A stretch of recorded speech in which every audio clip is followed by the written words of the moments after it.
I don't really wanna waste it. Yeah.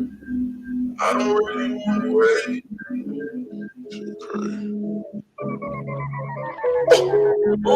I don't really wanna waste it. Look at this life we can chase it. The fact I'm alive is amazing. I pray to God that I don't waste it. But I don't really wanna waste it. Look at this life we can chase it. The fact I'm alive is amazing. I pray to God that I don't waste it. Let that amazing. This gives us so much if I try to fall together, I pray that I fall together. I might be, I lost my girlfriend. Can't pick up the phone and call them. We're supposed to be right here to ball together. Took up the check at the mall together. They're gonna check up and we still on them niggas, but we ain't the same without drawing them pictures. I miss you, my nigga. But I know you still wait. I don't really wanna wait. Look at this life we've been chasing. The fact I'm alive is amazing. I pray to God that I don't waste it. But I don't really wanna waste it. Look at the life we've been chasing. The fact I'm alive is amazing. I pray to God that I don't waste it. I never wanna waste it. All the bullshit kept me praying. Know you're gonna change. Hope my daddy see me make it. Cause I ain't never plan to waste it. Out here living pay to paycheck. I've been waiting on a break. It's staying with my ex. Yeah, I'm living till it's over. You get up and never fold up. Tell my niggas never give in. And I pay. And I don't wanna waste it. Mama told me that I couldn't come back if I leave. Think God gave me the keys. So the other thing I want to do is I really want to work on our sound sounding right. Because we go,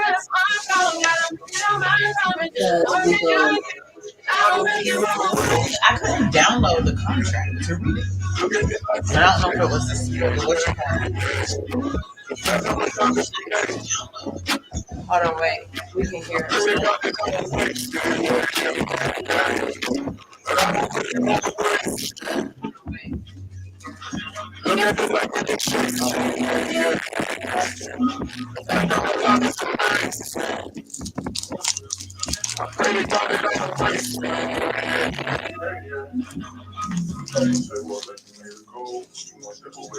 Is that Kevin Gates? He sounds like Kevin Gates.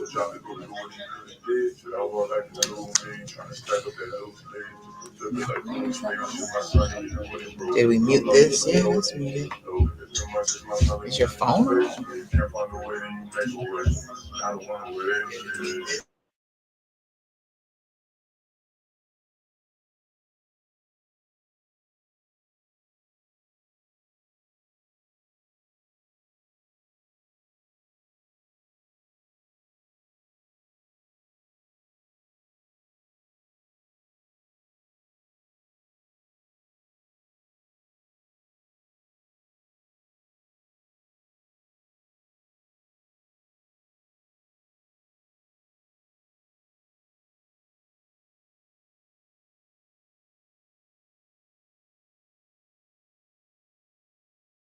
So busy pressing, doing even on the same time. When I know you really feeling my vibe. If I ran out, just run the time back. I underestimated, I regret that. We should pick it up where we left off at. Let's take this moment right now. This last after plenty of drinks and a good time. I won't treat you now like it's the last time. I feel like I knew you in my past. Can't let another moment slip by. You should take it home. Take it home. I ain't waiting for the last call. And now you know, so break me up. I ain't waiting for the last call, last call. If I'm still on yours, I know you know I'm still things I say. I'll be on you every. We don't need it. Just take me home. 'Cause we don't, babe. Let's take this moment in time right now. This last call, let's get another round. Plenty of drinks and a good time. I'm gonna treat it now like it's the last time. You feel like I knew you in my past life. I can't let another moment. Take it home. Take it home. I ain't waiting for the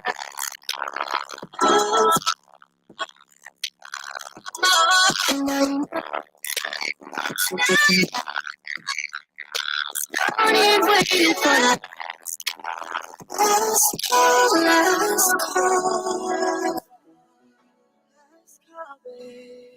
I need, yeah.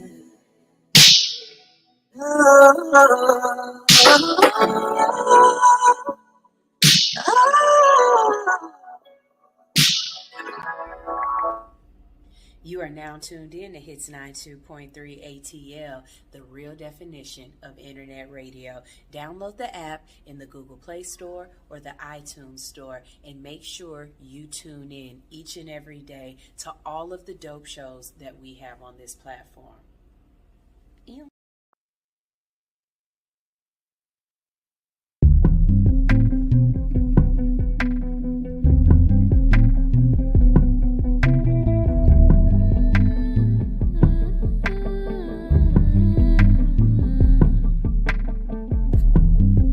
Paint your mind on a damaged canvas. Your heart is my main campus. Hey. I can't go on without you. Everything around me looks bland.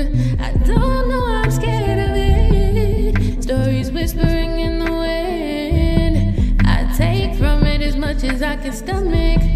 Remind yourself you're working for something. You wouldn't be doing this all for nothing. No, free your mind. Get high, get high, get high, get high, high, and vibrate, vibrate higher. Free your mind. Get high, get high, get high, get high, high, and vibrate, vibrate higher. La la la la la, la la la la, la la la la, la la la la, la la la. I don't wanna hear about what died inside the club. I just wanna know why it's so hard to show some love. Wonder if they know Fat Tone died of thug. Wonder if they know Jimi Hendrix died of drugs. Life ain't what it seems to be on TV all the time. Every song's a poem, doesn't always have to rhyme. Draw a bigger picture for coloring in the lines. It's important to paint your portrait before you die. Free your mind. Get high, get high, get high, get high, high, and vibrate, vibrate higher. Free your mind. Get high, get high, get high, get high, high, and vibrate, vibrate higher. La la la la la, la la la la.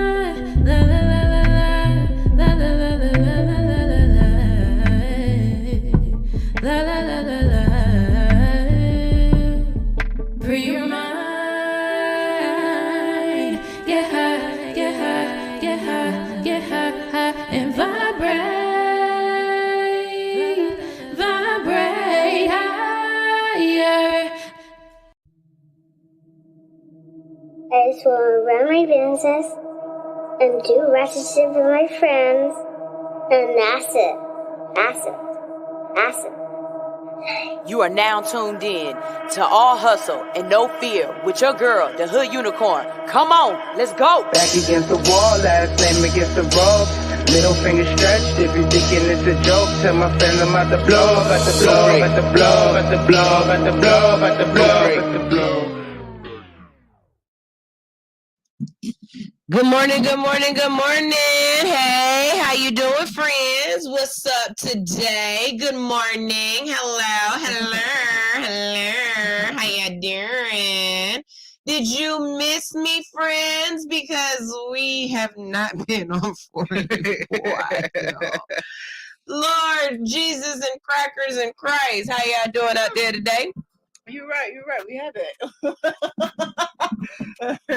You're right.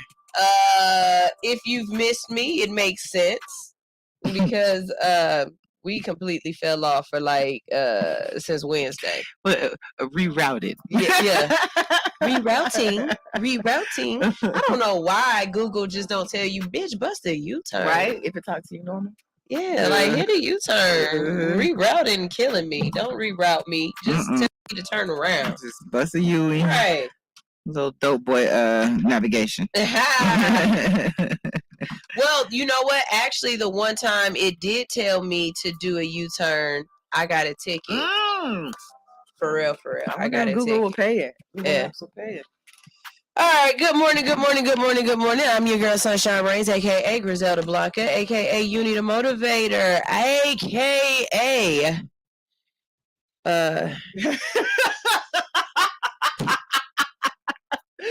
Did you come across some new AKAs this weekend, friend? Not at all. No new AKAs. This is it. Who in the building with me?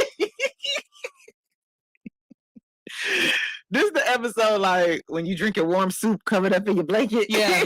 Yeah. You couldn't go to school? Right. Episode. So in the building with me, I have my funny bunny and your Cash App babe. Yes. And, God's baby mama. Yes. So if you don't know, now you know, okay? Big Red Lee said, how are we holding up from the birthday shenanigans? I just want to say that, I am 40. And yes, Alex is 21.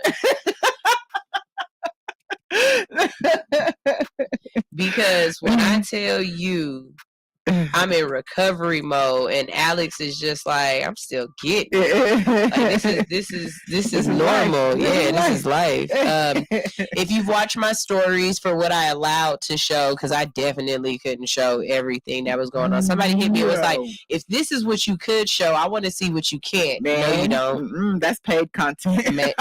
Exclusive. Not only that, it was things that happened that I never even recorded on purpose. You know what I'm saying? When it was the likenesses or the people's likeness has been changed to protect the innocent.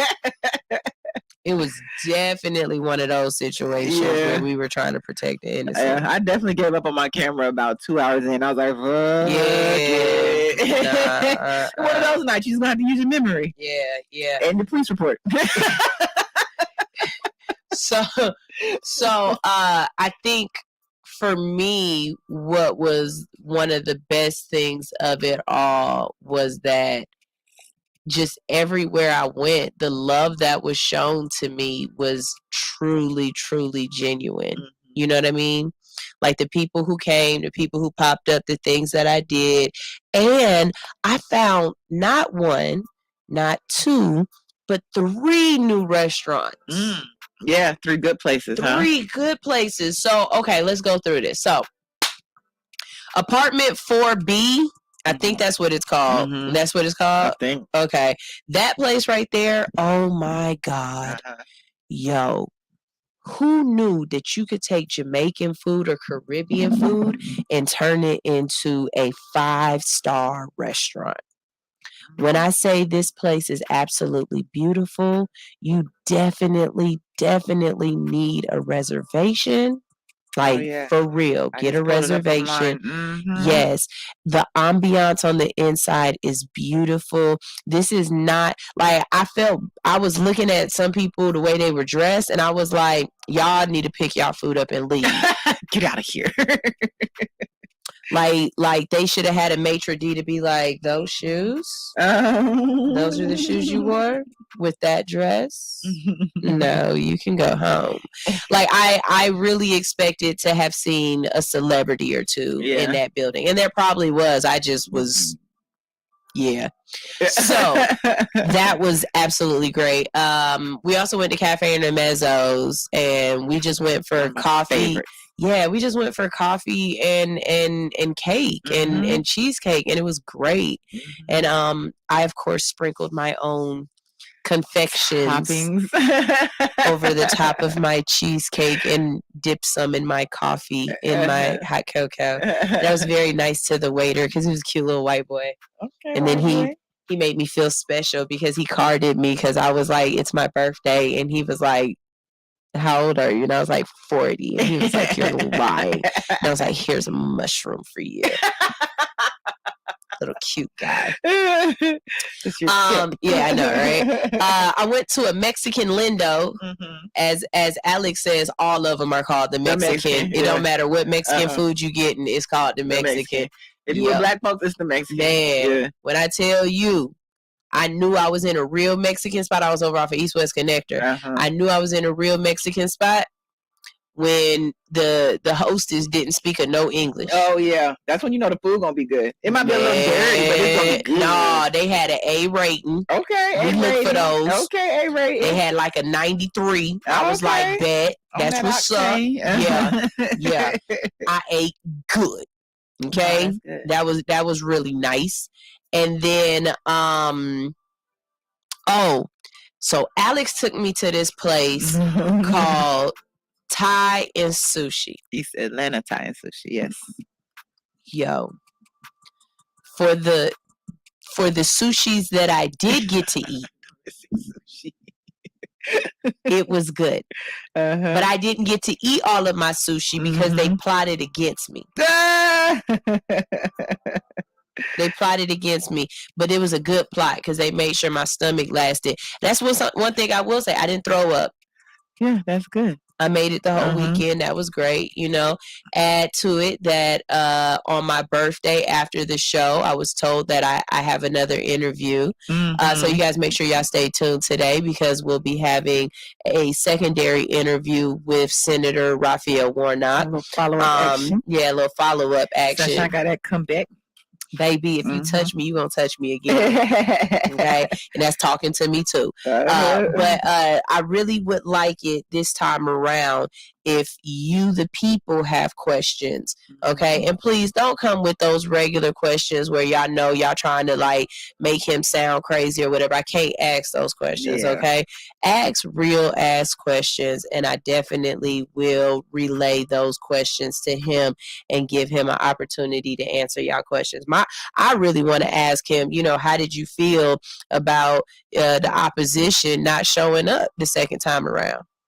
Oh, Herschel Walker? Yeah, he didn't, you know, he came to the first one, but then he ain't come to the second debate. It was a second debate. It was a second debate, and he didn't show up to the second debate. Because I know he agreed. We'll talk. Yeah. So, you right, Isis. She's talking about that wasn't no national with a 93. they 73s or below. That's their threshold. Isis. Hey. Shout out to what was the club we went to?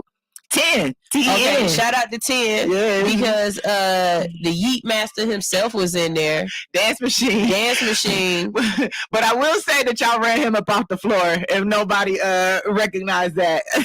So y'all know wherever DJ Jelly goes, Dance Machine is not far behind. And they had a cute set. They did a cute little set. Yeah, they did. Sunshine and Friends shut that dance floor down.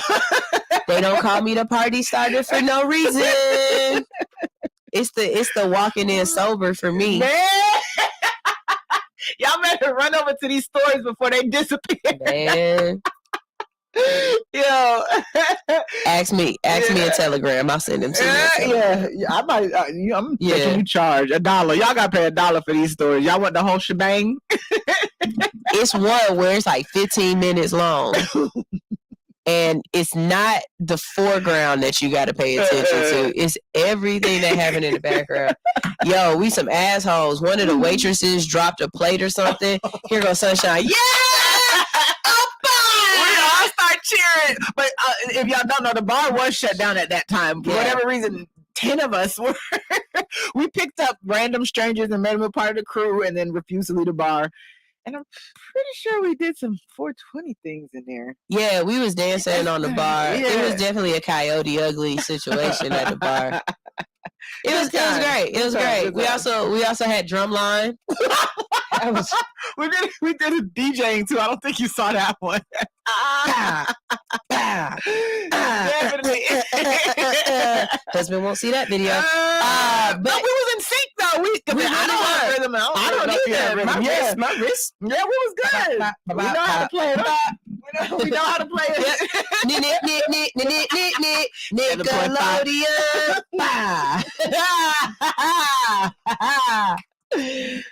I think I made some new friends that night. If not friends, fans. They're all fans. Alex at one point said, "These is all my sons." I made y'all bitches my son. She sunned us, yo. I think y'all's mouths was on my. So yeah, I think that made y'all my sons. No, what happened was, when you get the right mix, when you bake a cake for 100 years and the recipe is just right, that's just what happened. It was the right recipe. You brought someone who I'd known in another life, apparently, and it just was the right recipe. It just worked out. Like, all of my friends got along, and that's always something that I appreciate. So that was a great thing. Before we keep going any further, hey, homegirl Q, I ain't seen you in a minute. What's up? Thank you. Before I go on any further, I do want to say this because I feel like I do need to add some sort of motivation to it. I'm gonna have to change this chair because it just keeps circling. Is that one good? Y'all, a lot of people have issues with turning new ages. You know what I mean? Over the last couple of days, I've had a lot of people say to me, like, you're not supposed to ask a woman her age, or, you tell your age a lot. And talking to my husband, I was like, I think I tell my age the way I do because when I say it, first of all, nobody believes me. Right? Like, if you looked 40, it'd be different. Right. Yeah. Like, if I look 40, I don't think I'd tell y'all as much. But since I don't look like a old white woman, thank you, God. You know what I'm saying? I embrace this age. Not only that, but shout out to my real ones who didn't make it to 40. That too. You know what I'm saying? Like, I got some real ass friends that I've lost over, during COVID. I lost a really good friend to cancer in the last year. I've lost a good friend to lupus in the last 2 years. I've lost, it's people that we've loved and they didn't make it to 40. So because of that, I don't want to be the type of person to be like, oh, I don't want to tell you my age. No, I wear my age as a badge of honor. Not only that, but it would be different if I was the same person at 35, if I was the same person at 31, if I was the same person at 21. Then saying I'm 40 doesn't really mean shit because you still act childish as hell. Yeah. I'm not the same person. I've in so many different ways I've grown. You know what I mean? And not just grown on a level of, I'm a big girl now and I wear big girl panties, but more so I can live in the uncomfortable moment. I am willing to fail and fail gracefully. I am unapologetically myself. You know what I mean? Those are the things that you hope to gain as you age. And now, if I can get the wisdom to come along with it, you know what I mean? Yeah. The discernment to come along with it. You know, it's really easy to walk a path and say what you would do, who you would be, how you would act. But until you are actually placed in those situations where you have to be that person that you want to be, some of y'all don't necessarily step up and rise to that occasion. A lot of times you still revert back to that old person that you are. So a lot of people walking around saying that they are butterflies and they've metamorphosized, and you know what I'm saying, I'm cut from a different cloth, and you know, all of these other ways that people try to say that they're different from other people, and you're still walking in the same path as everyone else. You know what I mean? It's really difficult for some people to not just say, but to be. You know, I'm really hoping within these next couple of years. Let me bring it back. There are people that I'm so proud of watching their journey, that the way y'all say I inspire y'all to go on y'all journey and do things, they inspire me as well. And I hope to reach the kind of levels that they're reaching now. Big shout out to Vonnie in the City. If you don't know who Siobhan Noel is and you don't know her story, I implore you to not only follow her on Instagram, Facebook, Snapchat, whatever else she's on, but listen to her show on Sundays. Siobhan has gone from, you know, having a story to tell. Like Siobhan literally went on vacation with her husband sitting next to her, and came home from vacation carrying him in a box. Yeah. She has a story that is so, oh my gosh. And watching her turn that story not just into a book, watching her turn that story not just into a community, but now, you know, because of the rooms that her speaking has put her into, Siobhan is running for office. That's amazing. That's amazing. And when I was doing her show and listening to her say she's running against someone who has had this seat for the last 12 years. You know what I'm saying? You running against someone who's had this seat for 12 years. And you're like, hey, look, let's go for it. Yeah. Win or lose, let's go for it. Let's go for it. You know what I mean? So if you're out in Clayco, I believe that's where it is. If you're out in Clayco, anyone in Clayco can vote for her.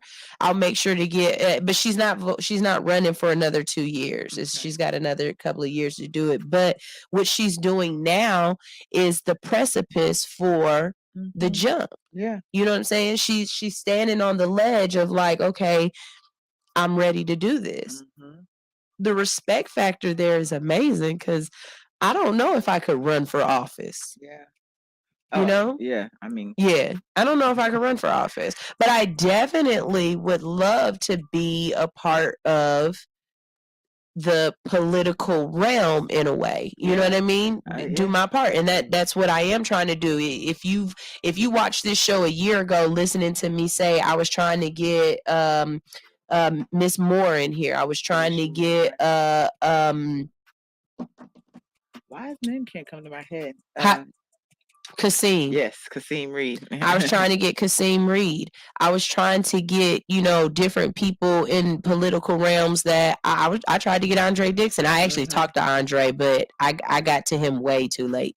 But I was really putting myself in a position to have candidates on the show so that I could push the narrative of being a part of the community. And here I am with my second interview with a real sitting senator. Yes. Don't let your now stop you from continuing what you want to do because it don't look right.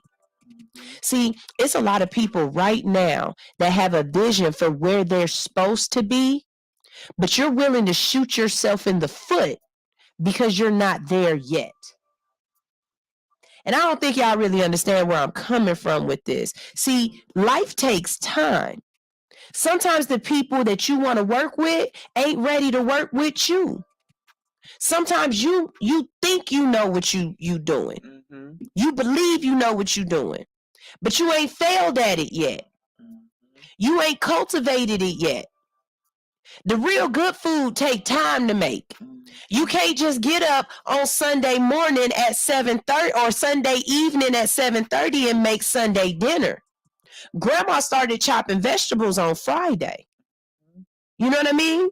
So if you are doing something, if you have something that you are trying to nurture, let me tell you something, baby. If it's brand new, you can't make a toddler run. They head too heavy. Their legs ain't long enough.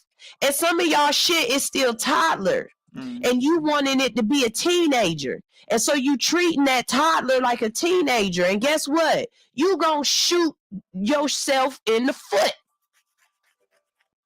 You moving too fast because you see what it's supposed to be.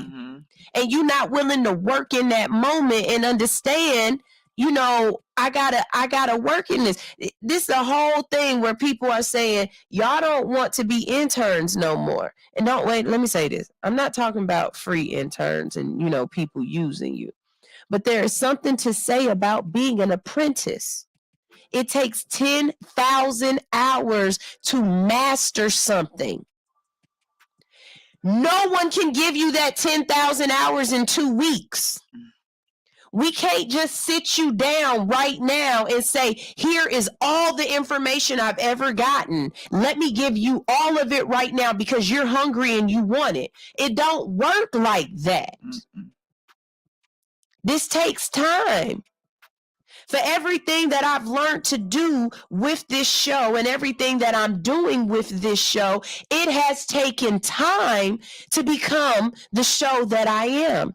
And I'm still working on it. Ask Alex. I said to Alex just now, babe, so okay, hold on. Let me just go back and preface this. So me and Alex have recently signed a contract. Well, I say me and Alex because she part of me and I'm part of her. But I recently signed a contract where I am now going to be partnering with a nice label that has their own Roku channel. And when I say Roku channel, I mean it's actually an established channel. We talked to somebody, the young lady from Africa. Remember when, I think you weren't here that day, but I don't want to say her name wrong, but V. We're going to say it like that. V has a platform on the station. I've been going through that station's Instagram page and just watching. This is going to be a good thing for us. You know what I mean? And I don't think me 11 months ago would have been right for it. It would have been ready. You know what I mean? Yeah. It took time for me to create what I needed to create and to become comfortable in it. It's something to say to be able to walk in and not have anything ready and still be comfortable to know that I've done this enough that I can do this. Yeah. You know what I mean? Yeah. It's something to say, to be able to be like, I've done this and I'm this is my seat. You know what I mean? Like you can't unmove. It's like Beyonce. All y'all bitches could fall, but I'm still singing. But that took her 10,000. Yeah, it took her 10,000 hours to get through that, though. You know what I'm saying? If you want something bad enough, you have to want it so bad that you can be patient. Let me say that again, because it's a really deep statement. If you want something bad enough, you have to want it so bad that your patience level is higher than your quit factor. Do you understand what I'm saying? See, sometimes our patience gets so out of whack that we don't no longer have any patience, that our quit is willing to override our patience. If you allow that, if you get to that space, you need to learn to slow down. Because there are going to be times that you want something so bad and it's just not ready. Yeah. I don't care how fast you boil the water, you still gotta wait for the rice to be ready. You're not going if you cook it if you take it out too soon, it's still hard. You know what I mean? Absolutely. Like it takes time. It does. It takes time. And some people don't have time. And guess what? Time is the one thing that you have no control over. You know what I'm saying? You hear people all the time, I need this now. It's got to work now. I need this to happen now. And I want it now. Yeah. Yeah, no, and I understand that. And I think, you know, when I was younger, it was like that. I didn't understand the process, but now the journey, if I die in the process, I'm fine. I know I'm on my way to where I'm supposed to go. It would be if my quit outrode my patience, that would be devastating to me. But I'm willing to die in the process, and I will be fulfilled still because I know what I was doing. So no, I definitely feel you on that. And not only that, but for some people, I would say that you're so hell-bent on what you want and where you want to go that you haven't learned to just enjoy where you're at. Let me tell you something. Me and Alex talk about this all the time. Baby, we come in here cracking the football. I pay to be here. I don't get paid to be here. I pay to be here. Okay? But I get up every single morning to do this because I have learned to enjoy it. I am moving in the joy of this. You know what I mean? Absolutely. If I gave up a long time ago, or think about there's no way I'd be having the interview that I'm having today. Absolutely not. Absolutely not. And it took course correction versus just stopping. You know what I mean? Man. And fucking course correction, bitch. We done U-turned a couple of times. But we done dropped people off, pick people up.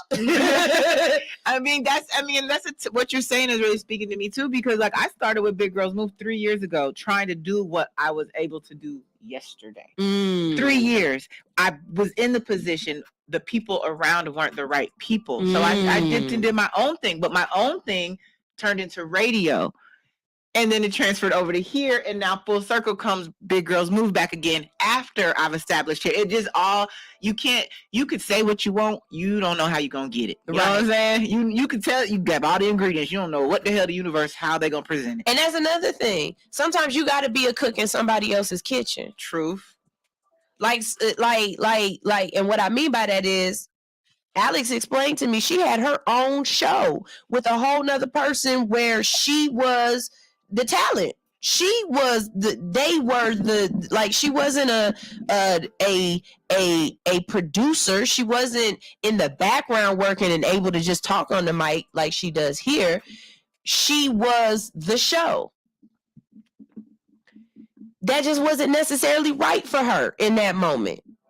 You know what I'm saying? And look at where she is now. And to somebody else, you might be like, well, Alex, don't you want to be the star?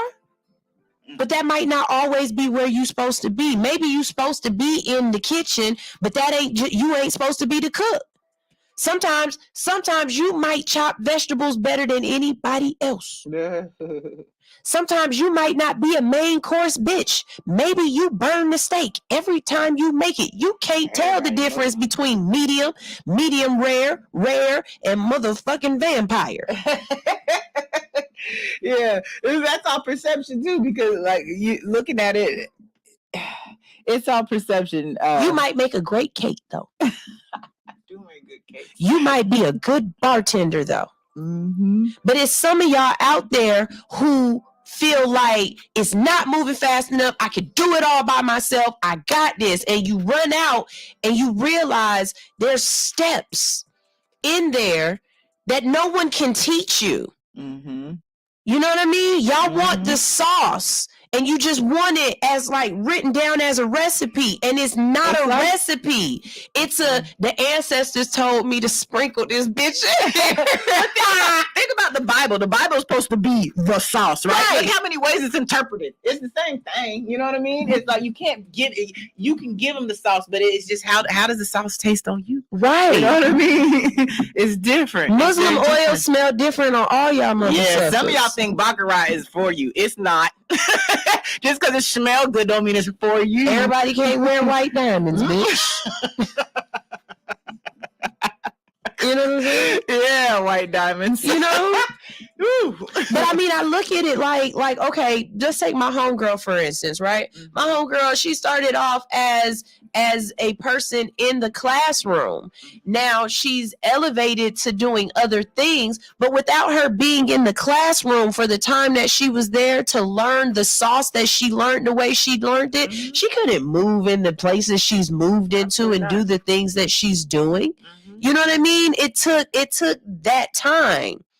And I love y'all to death. I love y'all to death. I really do. I love y'all to death. But some of y'all, your patience is going to be your downfall. Your impatience, yeah. No, your patience. Your patience, because it's either you have it or there's a lack of it. I don't even want to call you impatient at this point. You just don't have none. You know what I mean?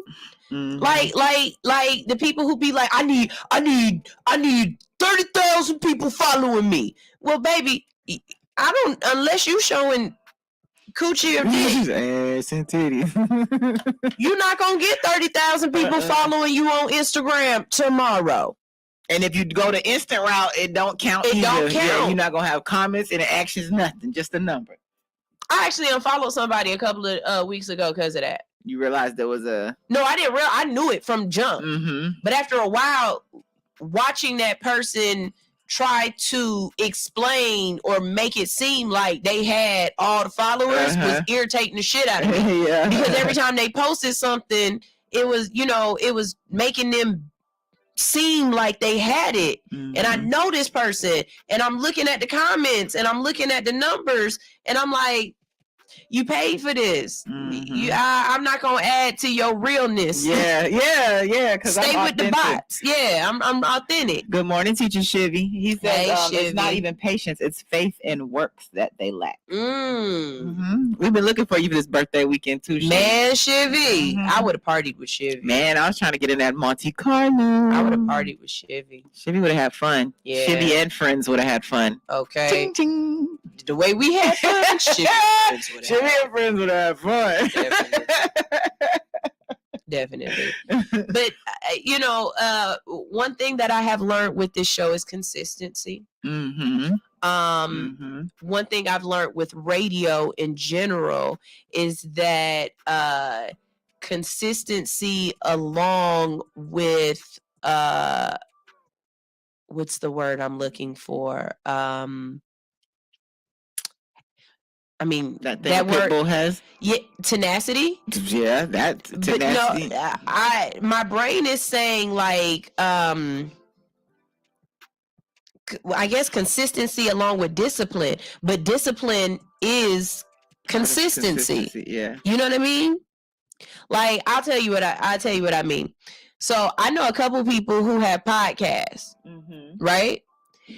But and even Kale said this too, because she stopped doing the Lick show in the morning. Because I took over the Licks time frame. Because she stopped doing the Lick show in the morning, she knew she didn't want to start a podcast because there was nothing that would make her have to do it at this time. Yes. You know what I'm saying? Nothing, keeping her on that. That. You know what I'm saying? And watching some of the other, because we do have shows that just send in their show that are podcasts. Watching those shows, I've realized that their consistency or their ability to do the same thing at the same time every day is very difficult. And I know it myself because y'all see, I haven't been able to do Monday night motivation. It's a whole lot different when you don't have to be like, Your show is starting. You committed. It's committed. It's your show. It's time to start the show. Not even that, but having segmented talks and knowing what I want to talk about because I'm within a certain time frame. That in itself, you know what I'm saying, has kept me from just rambling and just being, you know, whatever is on my mind that day, just ranting for 4 hours, and we should have been off an hour ago. Well, certain circumstances we go over. But no, that's what makes this show a real show that can be picked up and produced and syndicated because it follows guidelines. Production. It's called production. How you doing? My name's Alex. Yeah.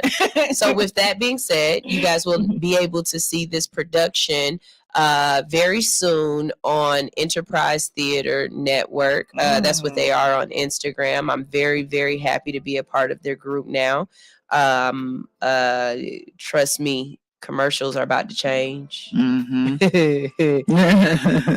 Teacher Shivy said, definitely should have hit me. We were outside this weekend, and he also said, talk about it. I haven't been doing Teacher Talk Live because of that. Exactly. You, Teacher Shivy, that's what made me recognize you, was that Teacher Talk Live was done. It was consistent. His backgrounds were amazing. Like, just everything about it. You know what I'm saying? But it's really difficult to stay consistent on your own than it is to be a part of a group and have to accountability. That's the word. Accountable. Yeah. You know what I mean? Like, show up, show out on time, get the hell on, do what you do, produce a great show. And not only that, but for me, knowing that I'm representing someone else's brand makes me want to step up more. Yeah. Because y'all wouldn't be watching integrity. Yeah. Watching me, y'all wouldn't be watching me if it wasn't for me wanting to step up on the brand for hits and being more than just on the radio. Y'all had to see this. It was a step up. You know what I'm saying?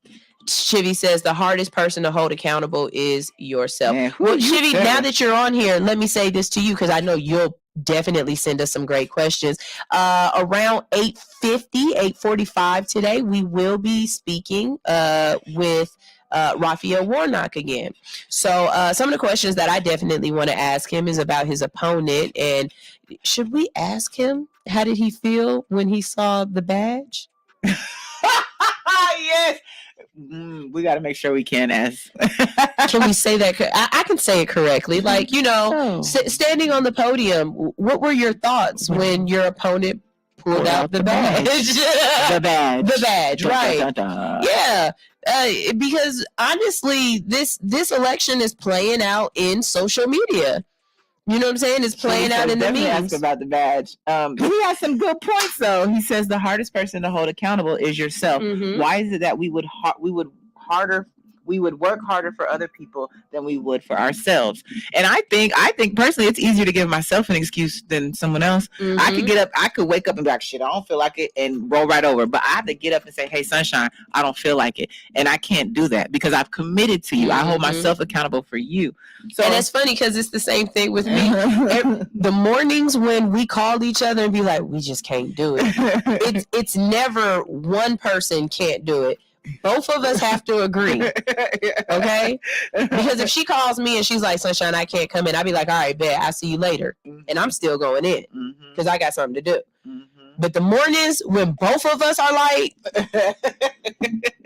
it's not gonna work. This ain't gonna work today. It's because we just both are in a place where we have to be respectful to our mind and our body. You know what I'm saying? Now, I think as social people, as a social creature, we hold ourselves more accountable to other people because of what she said. We don't want to let them down. Why won't we commit to ourselves? Question mark, question mark, question mark. We got to be better by us. We do. How do we teach that in our children? How do we teach it to ourselves to teach it to our children? My son tried to quit the viola this week. Ooh, he tried me. He came out crying and everything. And I was like, okay. So I busted it out because I knew what it was. I said, so why don't you want to do it, son? He said, because it's too hard. I said, that's never going to work. Yeah, not never. The fact that it's too hard means you need to do it more. Not that it's difficult. I said, your brain doesn't, it was too hard for you to learn how to walk. Right. But you did that. You know what I'm saying? No, yeah, I see in my kids, I see my son has a natural accountability. He's like his father. They hold them. I envy it in both of them. I don't have what they have. They are extremely disciplined. King was just born with it. He has a set of morals he was born with. They're different than mine. You know what I'm saying? And he sticks to his code. It's this, and this. And my daughter's the opposite. My daughter's like turning up tequila and she's not, no, not really. But you know what I'm saying? Like, it's just, I could see the difference in their personality. So some people I think do have that. I think I have a strong moral code. I have a strong character code. Like, I definitely could have been a knight. Oh. You know what I'm saying? Like, I live by a code. You would be cutting off ears if you was a knight. I knight you. But I definitely have a code. You know what I'm saying? Like, I have, I watch. Code, yeah. My code is, it might not be seen as standard, but I have a code. Yeah. But that's all that mattered. I mean, what was the dude on the show? Not Oz, but the actor recently died of an overdose, like last year. The black guy with the line that oh yeah, I can't remember his name, but he was on The Wire. The Wire. Yeah. He had a code. It was a fucked up code. But he had a code that he lived by. You know what I'm saying? You gotta live by a code. I think a lot of y'all walking around, y'all don't have a code. No, yeah, that's no boundaries, no code. That's what you're just in the wind. You're just in the wind. You just want something, so you're gonna get anything and do anything. And you live by your reptilian brain. Yeah. You know what I'm saying? And if you don't know what I'm talking about, please go watch some videos. But, you can't just live off of desire. You know what I mean? Like, loyalty is a very high rank on my code list. My mouth might say weird shit and I might say stuff, but you can ask Alex. When it come down to it, I am hands down extremely loyal to the people I'm loyal to. And I don't play them games. Yeah. I don't play them games at all. And another big one for me is protection. Yeah. I'm a protector. It didn't matter how messed up I was this weekend. Check the text messages. Did you get home? Are you safe? All I know is I was punching niggas and where's Sunshine? Sunshine check. Yep. Sunshine check. I need you to look out for me. I'm gonna look out for you. Yeah. That's part of the code. Yeah. You know what I'm saying? Part of my code. Like I love Kels in a way that y'all will never be able to understand, because she put me in a position. She did something for me that I couldn't see for myself. So therefore my loyalty for her is very different. You know what I'm saying? So when I see or foresee something happening, I don't care what you say to me, bruh. It's not going down. I'm not doing it that way. You know what I'm saying? Even when it came down to this whole Roku thing, we've known about this for a month now. And I just wouldn't sign the contract because I was like going back and forth about, okay, but how does this refer back to hits? Yeah, like what's going on? What does this mean? So hits. Like, I'm not taking the background out of the background. Yeah. It's always gonna say hits. Yeah. I'm always gonna say hits. Is that okay? You know what I'm saying? Like, I'm not taking hits out of this. You know what I'm saying? No matter what goes down. So it's just, yeah, you definitely got. I look electrocuted, y'all. I look frizzled, fried. Yeah, you on one today. It's okay though.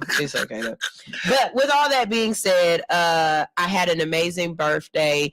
I can't wait to see what the next 6 to 9 months brings for my life. You know, just because no more itty bitty bitches. No more itty bitty bitches. You know what I'm saying? We wilding out and taking names, and I definitely believe that, as they say every year, this is my year. You know what I mean? But I have some things that Shivy said we need a full room cam. In whose room? This room. Because he's trying. Well, Shivy, I got a room cam. Okay. Oh, you trying to see Alex looking crazy? Yeah. I'll show you Alex looking crazy side of my DN shit. Yeah. There we go. No, We'll fix this. We'll get that right. I slicked it down. But yeah. I definitely want to say this because I'm a firm believer in you have to announce to the universe what you want. I hear a lot of times where people say, I keep it real close to the vest. I ain't gonna tell nobody. But if you don't tell nobody, how do they know what you want? Mm-hmm. I said and wrote down every single day, I will be number one on hits. I will have the morning show on hits. I felt bad as hell saying that because that meant I would take over Kels's position. But look at how the universe worked it out. Mm-hmm. You know what I'm saying? Yeah. So Kels is on her own. Kels is on her own thing. So with that being said, because y'all still can't see me. There we go. Okay. With that being said, going forward, I'm going to go ahead and say I am going to be a public speaker. Okay. This is something I've been saying I want to do for a while now, and I haven't really announced it in a way that the universe can listen to me, but I want to speak. I want to, be on stages. I have something to say. I think I can reach a particular demographic, a particular crowd. Wherever that means that I have to start, then that means where I have to start. But if the universe starts sending people and putting me in places and putting me in rooms that I need to be in where I can start speaking publicly and being paid for it eventually, that's what I am looking for. But we got to get with Teacher Chevy because I definitely want to go to his school and talk. That is something I have not forgotten about. That he had Chevy. Kimberly Latrice Jones there, and if you've ever heard her speak, she is captivating. I wanted to be in that classroom. I've gone to protests just to see her speak, not even for the cause. She's that captivating. Really? Yeah, I love her. Chevy, can you help us get her in on the show? I didn't even think about that. I was just enjoying her. Yeah. Chevy, she's amazing. Yeah. Okay. DJ Ray's Hill says good morning. Good morning, DJ Ray's Hill. I shot a gun this weekend. She did. I'm like, bang, bang, bang, bang, bang, bang. Teacher Nitra said, Alex on that OnlyFans time. Hey. Always. To all my sons. So definitely, if nothing else, I would love to hear you guys speak more about what you want. Tell the universe so that the universe can bring it to you. God, Yahweh, apples, oranges, whoever it is that you look up to and believe in. Like speak it into existence. And it's not something you can just say once. You have to do this over and over and over again. If you know anything about my green and screen, I started that like Alex, like 2 or 3 years ago, going to Bonfire doing it. And just recently somebody hit me up and was like, yo, you still do green and screen? I said, I still got green and screen. It's still my LLC. Like it's still mine. And they was like, well, we got a location for you. Yeah. We got a perfect location for you. Now I can't do it now because the season ain't right. And y'all think I'm talking about the season as in cold, hot. I kind of am, but the season ain't right yet. But trust me, it's never gone away.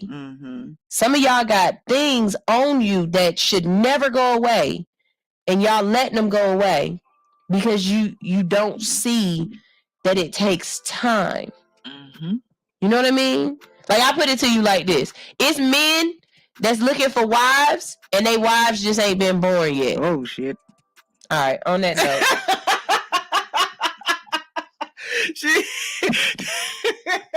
That's the lady at the bar talking about, your blood coagulates at 72 degrees. I mean, but am I lying though? No, that is absolutely the truth, which is strange. Yeah. We about to go ahead and go to our first break of the day. But before we go to the first break of the day, let me go ahead and let you know about some things going on in the city. Why am I telling you now? Because there's a lot of y'all on on here. So while I got everybody's attention, let me go ahead and let you know now. First of all, you can get, and for all the people who've already bought tickets, like, yes, I'm gonna have to get extra chairs. Yeah. Yes. Chairs and chairs. Chairs and chairs. You guys, we have the All Hustle No Fear live show coming up. It is going to be a OnlyFans panel, okay? Right now we have 3 women that have went ahead and confirmed, but Alex got the dick. Yes. Alex has 2 guys that she's Alex waiting to confirm. Yes. Actually, one confirmed. He just confirmed to the wrong place. So Okay. I just got to send it to you. Okay, And bet. the second one, I'm working on today. Okay. I'm going to get that dick. All right. So what we're going to do is we're going to be having an OnlyFans panel on the second Tuesday in November. It is coming up. This is going to be our live show. Why are we doing this? Because I'm working on my Steve Harvey-ish. You know what I'm saying? I'm working on my Steve Harvey-ish. Do you know there are no black women in late night TV? Like there's no, like, what is it? The Late Late Show, the Late Show, the Steven Latest Tyler show, the Moore early show. Yeah, whatever them shows is called. I just love that name. Yeah, there's no, not just women, not just black women, but there's no women in late night TV. Nah, I mean, you might have had. I mean, would you even count like a Chelsea Handler? Because that wasn't network TV. That was like, you know what I'm saying? That wasn't. That wasn't. The ABC, NBC's. Yeah, there's no women in late night TV, so maybe that needs to be on my list, right? Like, why? You know what I'm saying? Why I could do a I mean, the content is already late night content, so definitely. Yeah. So,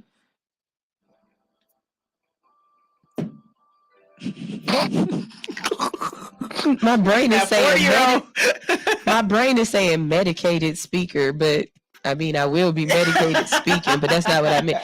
Motivational speaker, late night talk show host. Absolutely. I'm here for it. Okay. I'm here for it. Here we go. We running this. So if you guys want to watch me be on my Steve Harvey, y'all can get tickets at allhustlenofear.com. The tickets are absolutely free. Okay, stay on that while you got a chance, because it's not gonna be free. It's not gonna be free for long. Okay, and this time around, we are also looking for people who would like to sponsor. So if you have a business and you would like to sponsor, whether it's donating items, cash donations or whatnot for the sponsorships, I'll be sending emails out for that as well.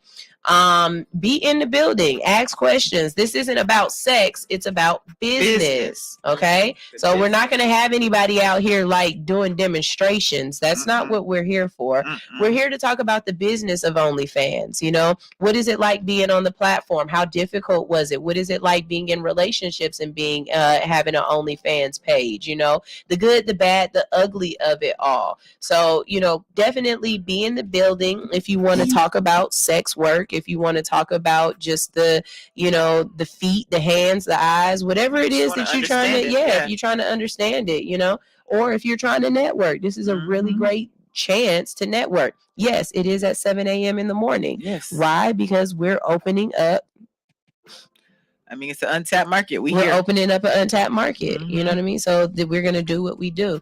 Also, if you have kids for Halloween, I will be out at the Trunk or Treat. It is a pop-up market. And so y'all make sure y'all check out that. And last but not least, the Schmoga event with Tyler Chronicles from Wildin' Out was so much fun the last time.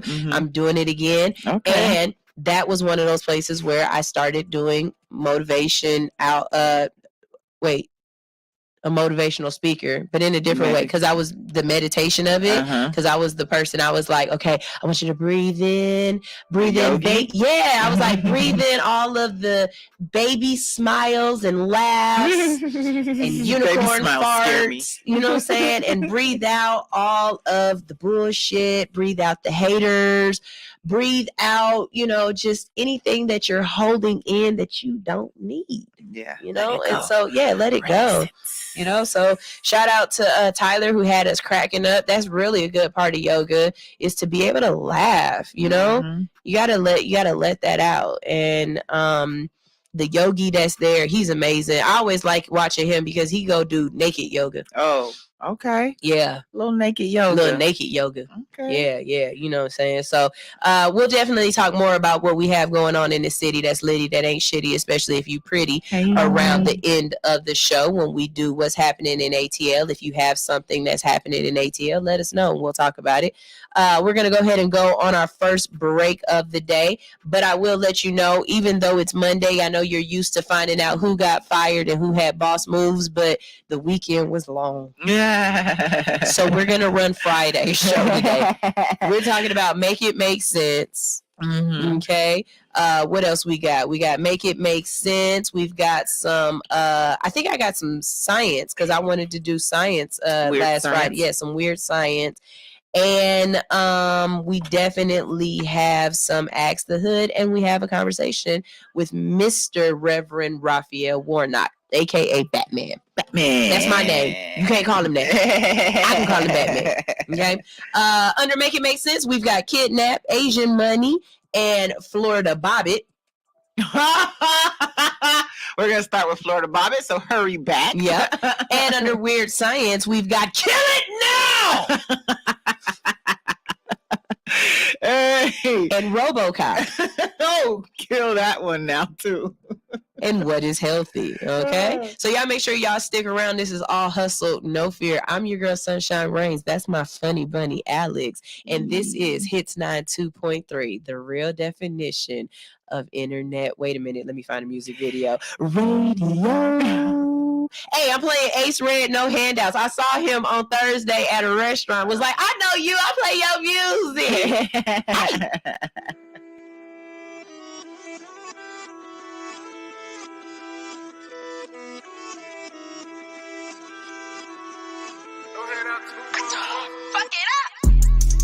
I went crazy on them niggas with no handouts. Can't lose focus, poop a home just like it planned out. New Giuseppe, Holly Hefe, hope he drop the ticket. Hit the rap shit don't work, I probably gon' call some pigeons. I got vision, mind my business, motherfucker narc. Keep that F in that Iron Man, Tony Stark. YSL for my bitch, she might as well faint. Don't get Lil Saint, we parlay just like Desi Banks. Fuck your kill tech, I know real vets, yo. Fuck you homes, there I met your head like Chill Pet, yo. I hit the re-up, I go donkey on that back end, yeah. I'm always packing, yeah. I hate when hoes be acting, yeah. I go crazy. Fuck a nigga, I can't trip about no hoe now. I got bitches in my business tryna go now. I know bitches getting bodied by the name now, yeah. I go private, I know pilots by their name now, yeah. I got cheese, I can't treat the street the same now. For the hoes, I got Poppy sending bands now. Came from no hand, now I'm a man now. Let me tell some of y'all young niggas something. See, back in my day, we was on top of the hills. You little niggas just on some pills. Me, all I do is get money and fuck these bitches. I went crazy on them niggas with no handouts. Can't lose focus, poop a home just like it planned out. New Giuseppe, Holly Hefe, hope he drop the ticket. Hit the rap shit don't work, I probably gon' call some pigeons. I got vision, mind my business, motherfucker narc. Keep that F in that Iron Man, Tony Stark. YSL for my bitch, she might as well faint. Don't get Lil Saint, we parlay just like Desi Banks. And cut.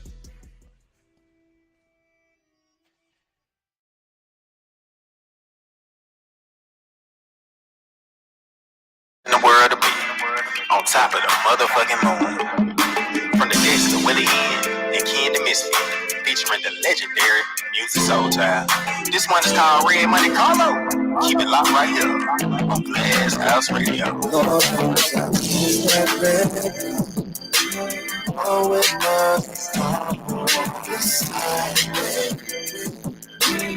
Ain't gon' care now that I used to cry, baby.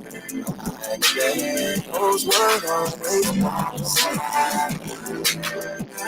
I miss those times. The love, world renaissance, a whole cruise on Harlem Nights. You were musical, I had the privilege to see it twice. Name illuminated in life, the feature is Kites. Starring my favorite flower pot made famous in life. She grew the concrete and blossomed right in front of my eyes. Loved her so much I became a character when she obliged. We had an unforgettable season, the ratings were high. With stars, we could love, with light in the sky. But something happened in season 2 when we brought out our baby.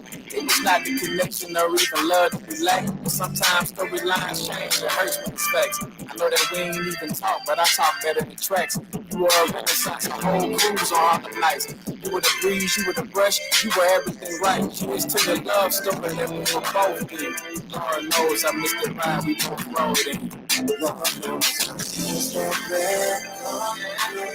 Oh, we're calling. I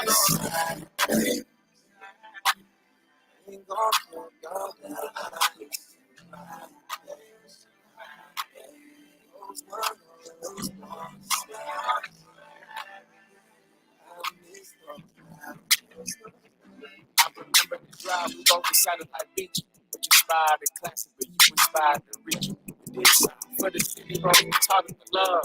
Purple Heart Highway, I never thanked you enough. I never thanked you for the light. You really shined. It was night under the darkness, but you came in Vegas, wanted to fight. You lit it up, and that's why this took the longest to write. Forever must be nice, but really is the life. I heard that from snakes like heart broke, fonder, and fall back. I mean, we could have traveled, but the rep would have called that. It seems like time has got a hold of us. It's not letting go until we do. But who am I without the star of the show? Remember that song, life was trying to get me to see. Set my mind free and then I find it. Oh, this was a tough one. Don't mind me. Red car and you, good times. It reminds me. Lord knows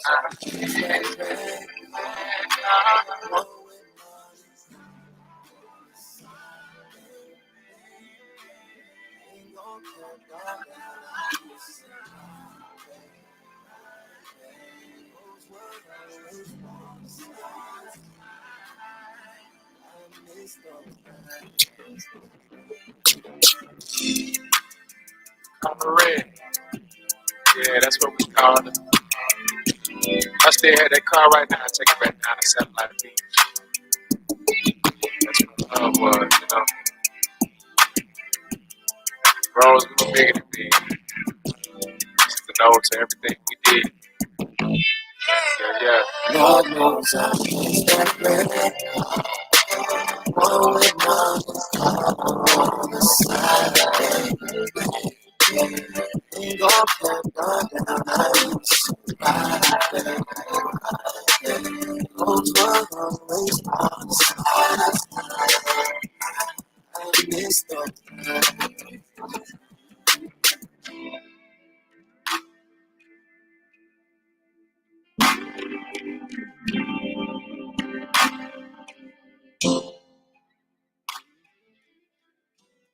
All right. We back, because we want to get into the show. We got some things y'all need to know. Ooh, there she go. You know, that's that 2-bar baby. It's 2.5 bars. That was Red Monte Carlo by Willie Hen and Music friend. Soul Child. Yeah. Yes. And before that, we had a little Ace Red with No Handouts. Mm-hmm. If you have some music that, fix that, Mike. I just see the top of your head. Autumn Gray. You know. If you have some music and you would like it played on our station, on our show, not our station, because I hate when people say it wrong. If you want it played on our show, all you have to do is submit your music at allhustlenofear.com. If you're interested in being a guest, allhustlenofear.com. If you are on our subscription list, then I send out coupons for discounts on the show and stuff like that way. So check your spam, because there's definitely one in there for my birthday. I gave y'all a little percentage off. And just, check in. Tell a friend, have some fun. This is a really, this is a great show and you're going to learn something. So you're not going to learn nothing right now. We just going to talk about some shit. It's stuff to learn. Trust me, a lesson. Yeah, it's going to be, you're going to learn something. But, okay, so Alex says she wanted to start off with, because this is Make It Make Sense. Alex says she wanted to start off with Florida Bobbit. Yes, because I can imagine. But we also have Kidnapped and Asian Money. So we're going to start with Florida Bobbit and see how far we go. Keep me up on time, Alex, because you know that for 8:45. Yes. Okay. Florida man is accused of cutting off a man's penis in Des Plaines and is granted a $1 million bond. You know you crazy when you go to jail with a collared shirt on and it's buttoned up. all the way up to the top. He cut a penis off in a collared shirt? Yep. Okay, so a Cook County judge set bond for a Florida man. Yes. Now, y'all know Cook County is in Chicago. A Cook County judge set bond for a Florida man accused of cutting off another man's penis in March.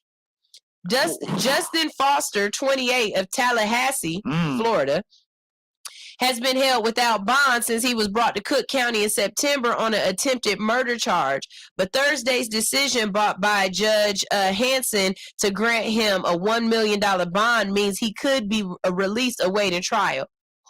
Who got $100,000 to get him out for cutting off a thing? Authorities say Foster flew, get this, he flew from Atlanta to Chicago O'Hare International Airport and then rented a car and drove to Des Plaines. Intent on confronting the 26-year-old man they say was dating Foster's former girlfriend, not his current right now. His I used to be. Oh, man. She must have had that woo-wop. What's your current feel about this? Prosecutors allege that Foster approached a man on the street, hit him in the head with a tire iron, and carved initials into his leg, and then cut off his penis. Oh, Jesus! Oh, Jesus! What was going on here? Then, authorities allege that Foster threw the organ over a fence, dragged the man to a spot behind a parked car to hide him, and left him in a pool of blood. To die. Returning to the airport, catching a flight back to Atlanta. Sheldon. Did he sanitize his hands in between? Oh, Lord. The wounded man actually survived. Did he, though? Foster was arrested in Tallahassee on August 27th and brought to Cook County on September 20th to face the charge. In Stokely Court Thursday, his defense... S-K-O-K-I-E? Skokie? Definitely not Stokely. Definitely not Stokely Court. His defense attorney, Jack Friedlander, asked that Foster be granted a monetary bond and suggested $250,000. Hanson denied that, but granted a higher bond, noting she believed he presented as a flight risk. Hell yeah! Trains, planes, and automobiles. If Foster does make bail, he would have to post 10% or $100,000. Like I said, who got $100,000 to give up for somebody that's cutting off pains? Definitely not his girlfriend. Maybe his ex.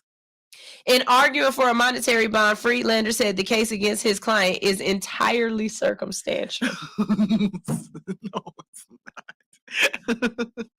He carved his initials in them. Nah. Fuck that. Puns intended. Circumcised. He circumcised this man completely and thoroughly.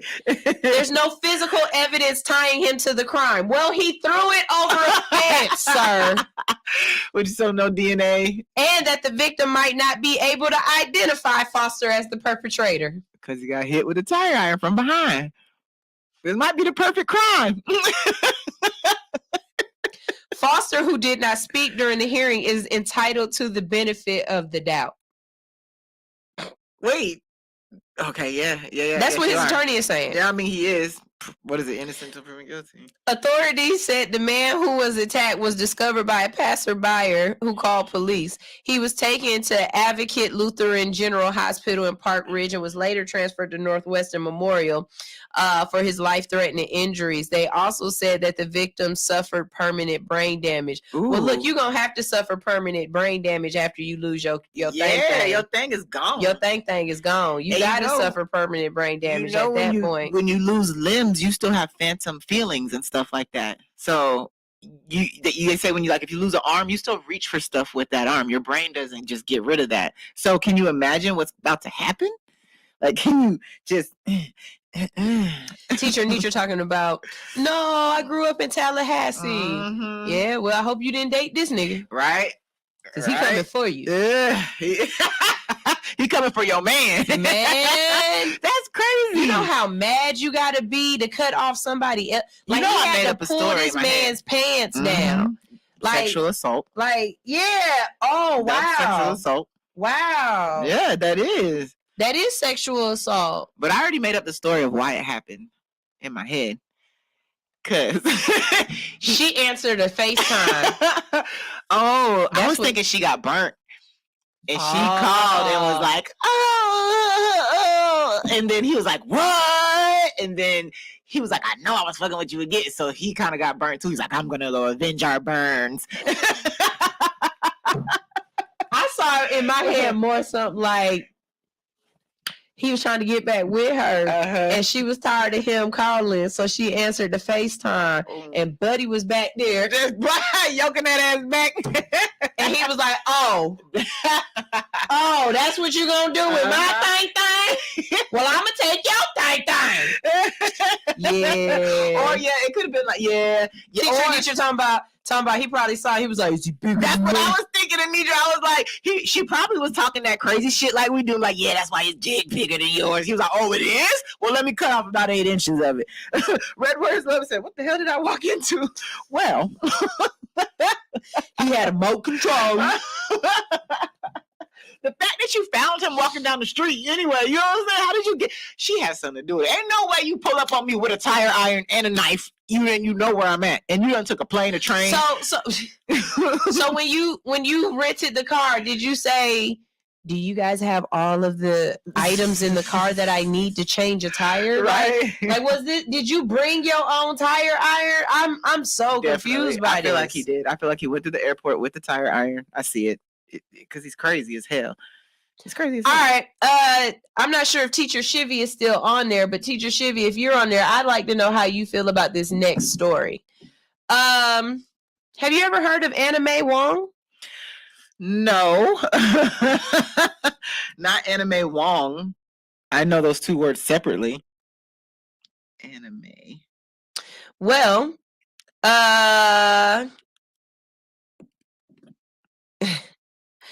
Anna Mae Wong was the first Chinese American film star in Hollywood. Oh. And now she will be the first Asian American person featured on U.S. currency as part of a program to celebrate distinguished American women. No. I'm not trying to be that black person, but I will say this. Where the is Harriet? I'm that person right now. Where's Rosa's money? I know y'all ain't gonna do it, but I'd really like to see Malcolm with some money. I'm mad. Hell, Martin deserves some money. Why? What has this woman done? Okay, I'm gonna read. Maybe she's done. She's done great stuff. She has. No, not great stuff. What have you done for the betterment of the country? If you're gonna be on money, everybody who is on money had something to do with making America what it is. It's presidents, it's secretaries, it's, you know what I'm saying? Like tell me who did you help free, not free? You don't get to skip the line. Black folks is next in everything. Black folks got next in everything. But I'll reserve that for this fucking article. Anna Mae Wong was the first Chinese American film star in Hollywood, and she now will be the first Asian American person to be featured on U.S. country as a part of a program to celebrate distinguished American women. To reflect on Anna Mae Wong's legacy, I spoke with sociologist Nancy Wang Yin, who studies race and racism in Hollywood. I started by asking her to tell us about the roles that Wong was given in the early 20th century of Hollywood. She says she was, I think, seen as somewhat exotic, and so she played mostly like slave girls or Madame Butterfly type roles or dragon lady villain. I mean, she starred in the movie called Daughter of the Dragon, where she literally played a dragon lady. But she also made do with what she had, but also she then decided, hey, I'm done with Hollywood. I'm going to Europe to do cabaret act and learn languages. So she was very modern, and I think even by today's standards. What I'm glad the the writer of the piece, is saying, I'm still glad that you pointed out those early roles. While the U.S. Mint is celebrating her courage as an advocate for more multidimensional roles for Asian Americans, as you point out, her roles were often like these flattened representations of Asian women. You and I have spoke about some of those stereotypes. You mentioned the villainous dragon lady. You and I have talked about sexually submissive Lotus Flowers, the seductress played by Asian actress in the past. How much would you say that very roles that anime portray help perpetrate those stereotypes and sexual stereotypes? Yeah. Reading over all of this, it's gonna really just talk about this young lady and what she did in Hollywood. And I have no problem against y'all celebrating different people of different demographics and different backgrounds. But there were literally people who gave their life for other people's right to live the life that they want. And honestly, you portraying something on film and you being something in real life means a little bit more to me. And I feel like there are other deserving African American people who should be on the dollar. Hell, there are other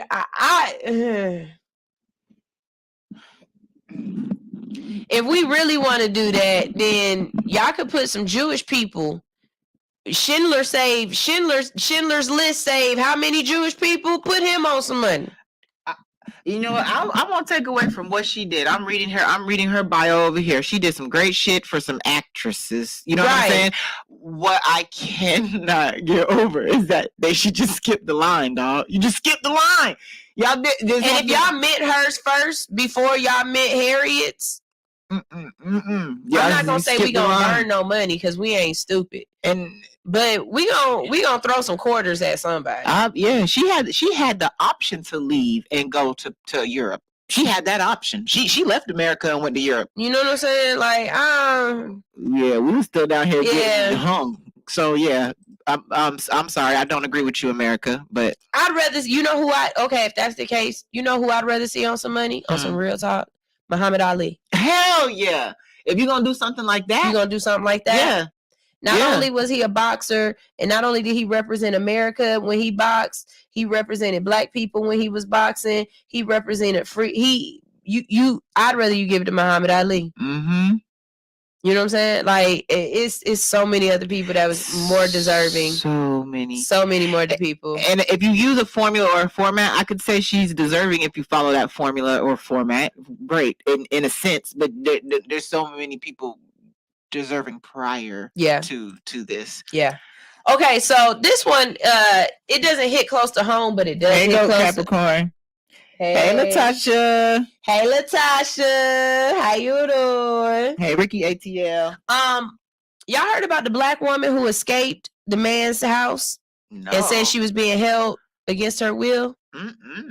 Okay, this hits home to me because I'm from Cleveland, Ohio, and about 4 or 5 years ago, this happened in Cleveland, and the house wasn't far away from places that I be, roaming. You know what I'm saying? Yeah. So listen to what happened in Missouri. Weeks after residents of Kansas City, Missouri neighborhood said that they complained to the police that black women were missing, authorities are facing community backlash after a woman says a white man held her captive. A 22-year-old woman identified by police in court in a probable cause form as TJ escaped on October 7th from the Excelsior Springs, Missouri home of Timothy Marin Haslett Jr. 3 names. What did we say last week? A man whom she accuses of kidnapping and raping her after he picked her up in Kansas City in early September. It was readily apparent that she had been held against her will for a significant period of time, Lieutenant Ryan Dowdry of the Excelsior Springs police told reporters outside of Hazlitt's home. He said investigators are still processing evidence taken from the home and the investigation is ongoing. According to the probable cause form, TJ says she escaped from a room in the man's basement. Hazlitt's neighbor told KMBC and KCTV that TJ went to multiple homes to seek help while Hazlitt took his child to school. So this man had his kid in the house while he had people in the basement. And I say people because listen to this. TJ also said there were other women, but police have found no evidence of others so far. So what you saying? Is she lying and making it up? Or are you saying that after she escaped, he allegedly, I have to say allegedly, he allegedly killed those women and disposed of their bodies? See, this is the issue that I have with this. The first issue that I have with this is the fact that people are going to the police saying our kids, our women are missing, and you're not doing anything about it. As a matter of fact, they had a conference where they were saying this is not happening, that we haven't found any reports of this. This is unfounded. But then when a woman escapes with shackles around her neck and you're saying, well, allegedly. Alleged what? Bitch, I'm the proof. Yeah. What do you mean allegedly? The woman escape comes weeks after community leaders said they told authorities that they believed a potential predator was targeting Black women in the Kansas City area. Authorities from the Kansas City Police Department initially called the reports of a serial killer targeting Black women completely unfounded. According to a statement published by Kansas City Star newspaper. They put it in the newspaper that this is unfounded. Make this make sense. TJ was wearing latex lingerie, a metal collar with a padlock, and had cut duct tape around her neck when she escaped. Lisa Johnson, a neighbor of Hazlitt, who told TJ, whom TJ encountered during her escape, told KMBC that TJ feared Hazlitt would kill them if she called the police.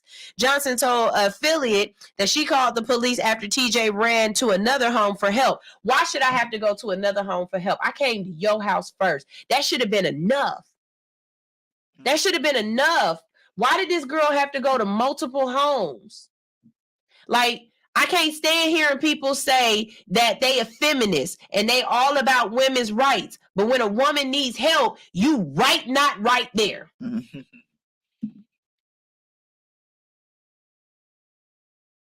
Sierra Tharp told CNN affiliate that her grandmother let TJ in when she came to her house for help. Tharp says once her grandma let TJ inside, she said Hazlitt had kidnapped her and killed her friends. The probable cause form identifies the woman who contacted police as Lisa Cash Hat. Cadaver dogs have been searching Hazlitt's backyard, but investigators have yet to find other missing people in the man's home. We have no further victims that we are aware of at this specific moment in time. She made mention of other victims, but there's no sign of them at this time that we have found. Hazlitt was arrested on October 7 and has been charged with first-degree rape, first-degree kidnapping, and second-degree assault. He's being held on a $500,000 bond. His bail reduction hearing was originally scheduled for Tuesday, but has been postponed to November 8 per his attorney's request. Hazlitt's public defender told CNN that they have no comment. We know certain things because we have been charged an individual. We have charged an individual in this horrific crime, but by no means do we know all the details. There's a lot of Kansas City Police Department said that in September, we were made aware of social media posts claiming that there had been 4 Black women murdered in Kansas City and 3 Black women missing. 3 Black women missing from the 85th Street Prospect Avenue to date. We have no reports of missing females in that area. Yes, I do know what it says on the thing. I've tried to change it 5 times and it won't change. So I don't know what else to do at this point. I'm just gonna have to be said reality to radio because I tried to change it, love, and I'll try again on break, but it ain't working. But I did try. Kel just sent me a text message. It ain't working. But it ain't working. We saw that at the beginning of the show.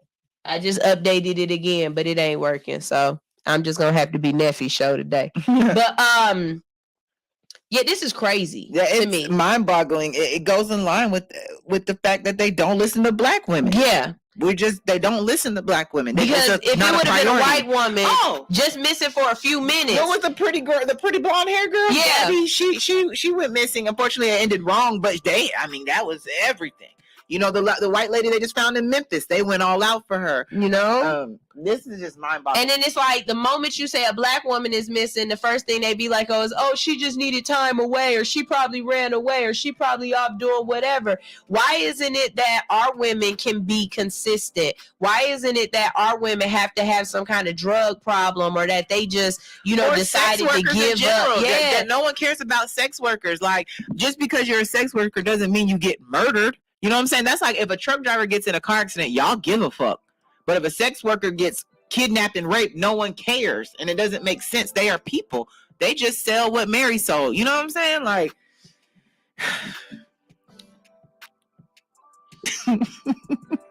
I'm just saying. I'm just saying. Read what he said. Silence of the Lambs. What? It's not on my thing because I had to click out. Okay. Red Warrior Love says Silence of the Lambs nonsense. 25 years ago, same story in St. Louis. Mm-hmm. Really? And then this is the crazy thing is that this is probably happening all over the world. Everywhere. And then they say that the man was basically allegedly saying that a race war has started, and he's the start of it. Mm-hmm. Oh, this guy right here. Mm-hmm. Yeah, I can believe that. You just never know what's going on. I lived in an apartment with my mom growing up, like when I was about 17. We came home one day, and the apartment below us was empty out. Police were everywhere, and there was about 30 women lined up on the ground, all Asian women. It was a whole sex ring below us, and we never knew. We'd been there for a year. So you just don't know what's going on in your community. You really don't. They hide it. They know how to hide it.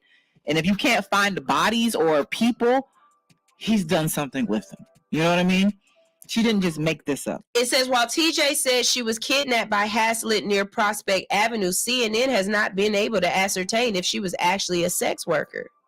Good. Well, that's none of your business. She might not have even been a sex worker. Yeah, that's none of your business. She's a victim of a crime. Who cares what her occupation is? It's really sad.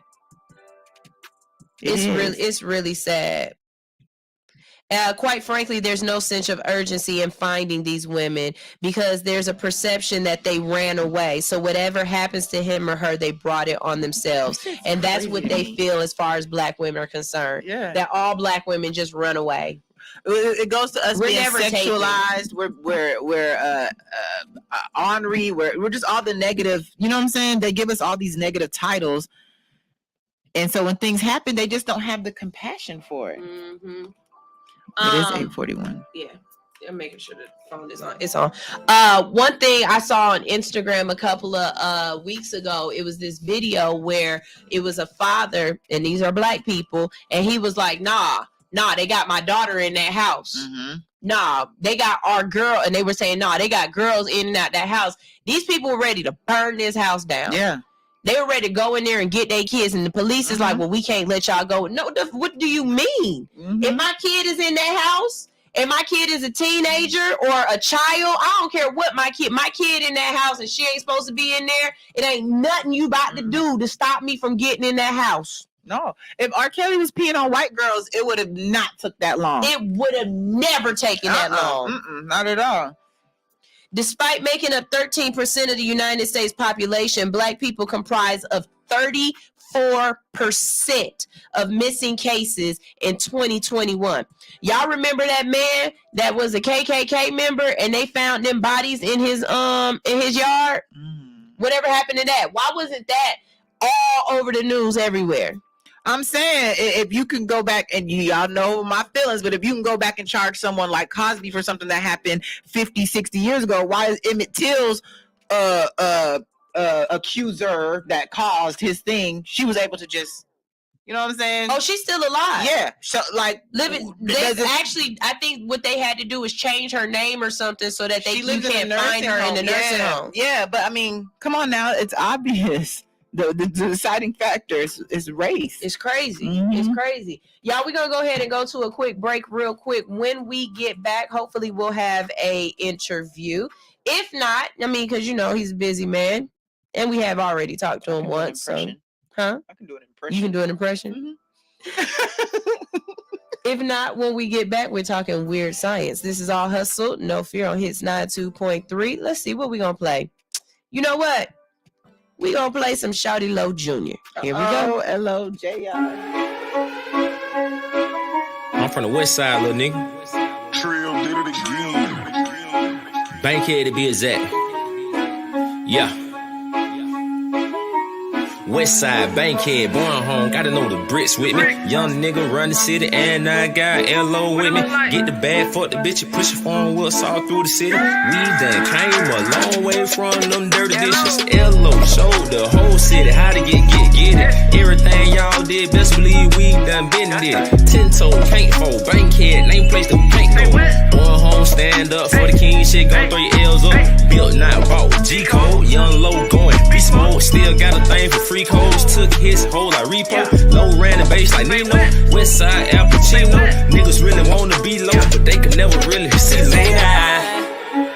Ain't I fresh as hell? Betcha put a head under this Gucci belt. I can show you something different, I can show you something real. She gon' know the difference, it won't be that hard to tell. I'm from the bridge. I was raised up in the trenches. I cover hard times with a hard life. I was raised up to get it. They know.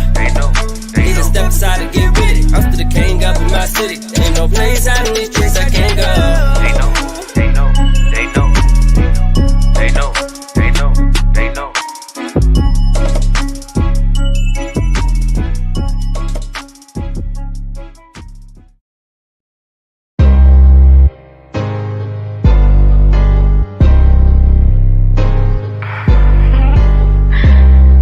You know what they say, man.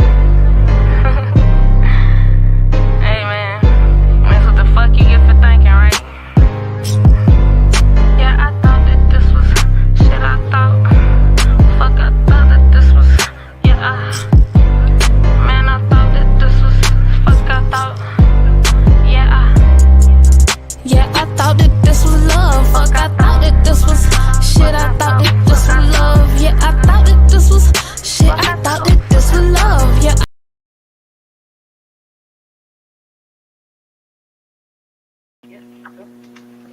Hello, this is Sarah. I've created a one-off one for Sunshine. Hey, we're live and ready to speak with him. Hello, how are you? Hey, how are you? I'm doing great. Great talking to you again. I told everybody that we were going to have Batman on again, but only I can call you Batman. How are you doing, sir? I'm doing great. So great to chat with you. Oh, great. So we got a couple of quick questions for you. I know that you're very busy, and so I'm going to make sure I get this right this time and not hold you up. But the first thing I really want to ask you, and this is a question that a couple of us have, and just to, start it off light. How did you feel when you saw that badge? Listen, I'll just tell you that the people of Georgia have a clear and stark choice between me and my opponent. And this race at the end of the day is about who's ready to represent the people of Georgia. My opponent has not been truthful about the basic facts of his life. He claims he was a police officer. He clearly was not, and is not. And he doubled down on that stage. Isn't that against the law? Presented a badge as if that proved that he really is law enforcement, and has continued to go around and say that he has the authority to work with the police. He should explain what that means. Yeah. He claimed to be a graduate of the University of Georgia. He did not graduate. He claimed to be valedictorian. He was not. He claimed that he has a company that has 800 employees. They have 8. He claimed to have started a business that does not even exist. And now he wants us to imagine that he's also U.S. Senator material.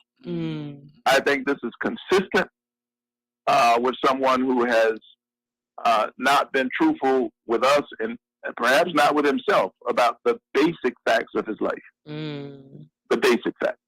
Now, with you talking about him saying that he graduated from college, we know that you did graduate from college, and over the last couple of days, we've seen here in Atlanta homecoming going down. So, did you get to celebrate your homecoming this round? Were you out there? Oh, I'm a proud Morehouse man. And let me just say, listen, the issue is not that he didn't graduate from college. Some of the finest people I know never graduated college. I want to be very clear about that. The issue is that he claims to have done so, and it's a lie. Right. He lies about himself. He lies about me. And I think character matters. Definitely. It's something that I learned at Morehouse College, and a place that has a grand moral tradition. I was drawn there as a kid who was just so captivated by the voice of Martin Luther King Jr. I went there because that's where Dr. King went. And it is a place that got me set for a lifetime commitment of service, and was happy to spend time there on the campus this weekend. That's amazing. So we don't have a lot of time with you, but I do want to get the biggest thing, the most important thing to me right now is I want to reach those people who don't necessarily vote in every election. They only vote in those major elections, and that's a very big issue for me because, as I say on my show, we have to vote from everything from dog catcher all the way to senator to representatives. You know, anybody who is running, we need to know not only who they are and what they stand for, but we also have to let our voice be heard as to who we want to represent us. Can you really explain to those people who might not vote in this type of election why it's so important to vote for your position and to show their voice? Let's be clear, not voting is simply not an option. And while you ought to vote in every single election, this is a major election. You're voting for a governor and a United States senator and an attorney general and a lieutenant governor. I mean, this is a major election by any measure, and there are more than the names that are on the ballot. It's the future of your family that's on the ballot. We passed the single largest tax cut for middle and working class families in American history. It's called the Expanded Child Tax Credit. My only regret is that we only did it for 6 months because we didn't have the votes. I would like to see us extend that tax cut to ordinary people, to working class people. My opponent would not support that at all. He said he would have voted against the Inflation Reduction Act, which we passed in August. Come January, if you have diabetes and you're on Medicare, you're going to see your insulin costs go down drastically to no more than $35 of out-of-pocket costs per month. I would have gotten it done for folks on private insurance, but again, I was blocked by craven politicians who apparently feel they work for the big pharmaceutical companies. I work for the people of Georgia. He would have voted against it. He wouldn't have even done it for folks on Medicare. And his response was, people just need to eat right. Instead of dealing with the fact that these companies are price gouging. They're gouging insulin. When I pointed out the fact that we've got 600,000 people in the healthcare coverage gap, folks who would be covered if we expanded Medicaid in this state, something that I've worked on assiduously and fervently at the federal level. He said, my opponent said, that people who have jobs have health care. Why doesn't he know that the people in the gap are largely the working poor? But he wants to be a United States senator. Listen, the stakes are too high. The issues are too urgent. The differences between me and my opponent are too wide for any one of us to sit out on this election. When you go in that ballot booth, you're going to see my name. You're going to see his name. But let me tell you who's really on the ballot. Your mother's on your mother's on the ballot. Your children is on the ballot. Workers and reproductive rights and the right of women to control their own healthcare systems, their own healthcare issues. That's what's on the ballot. And I'm much heartened. Look. The good news is people are turning out. There was a lot of hand wringing and folks saying that folks weren't going to turn out. They are turning out, but we got to keep this going all the way through November 8th. Don't let up, folks. Keep coming. Keep coming. Your vote is your voice. Your voice is your human dignity. And as I often say, a vote is this. A vote is actually a kind of prayer for the world we desire for ourselves and for our children. Don't neglect to pray. That's beautiful. That's definitely beautiful. I know you're very busy and we got to get you out of here because last time I held on to you just a little bit too long. You know what I'm saying? So I'm not going to do that this time. I'm going to let you go, but I will ask you this. If there are any other people that you feel our people need to hear from, please tell them to come on the show. Let them know that you support us and we support you. This is Hits 92.3. I need you to go ahead and tell them where you're at. You at Hits 92.3 and you came back again because we friends now, right? Oh, absolutely. We are friends, and I'm on 92.3. Glad to be here anytime. Let's keep this going, and let's keep those ballots moving all the way through Election Day. Georgia, we did it before. Let's do it again. Keep the faith. Thank you so much, Reverend. We appreciate you. Like I said, y'all make sure y'all get out there and vote. Reverend Warnock has been wonderful enough to come on Hits 92.3 twice to let y'all know why he is the candidate of choice. And look for his name on the ballot. And just remember, I said you gotta vote for Batman. All right. Thank you so much, Raphael. Sir. Got a little too comfortable there. Thank you very much, and I hope to see you in person here at the Hits 92.3 studios in the future. That'll be great. All right. Take care, y'all. You be safe. Bye-bye. Awesome. Love it. Yeah. You guys, it's amazing when we get a chance to talk to people, and he's absolutely right. You know, at this point, listening to people say that they're still voting for or they would vote for his opponent, you got to question them. Like, why is it? You know, I've heard things where people said that they were voting for him because they want the house to be red again. Mm-hmm. And that's the only reason why. It has nothing to do with whether or not he's the better candidate. It's just that they don't want Georgia to be a blue state anymore. They want it to be a red state. Yeah. Back the way it was. Yep. And if we're trying to do things, or if things are always going to be done the way that they were done, we'll never get nothing done.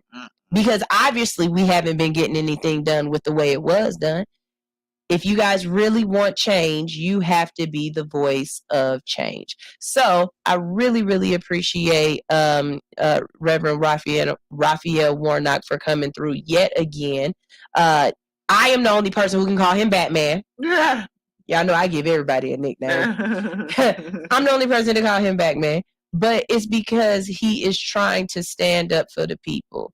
And we got too many people out here trying to slander his name, but really, he's the hero, and against the better of the two. I mean, you know what I'm saying? This is.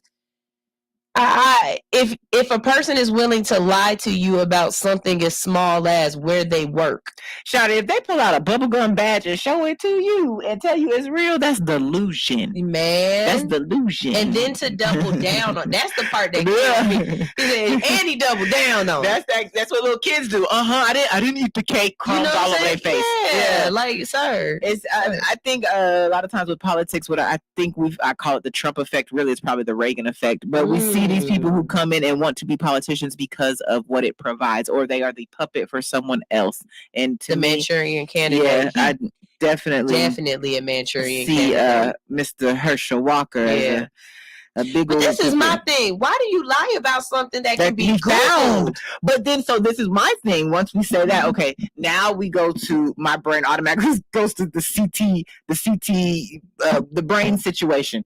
And I feel like, you can't prove that it's there until they're dead because you got to splice open their brain. But I'm looking at all these obvious questionable things, sure, you could have went to the trap and got someone else that's going to better represent Georgia. You know what I'm saying? You just got, what qualifies you, sir? Like, what is your qualifications? That you'll listen to what they say?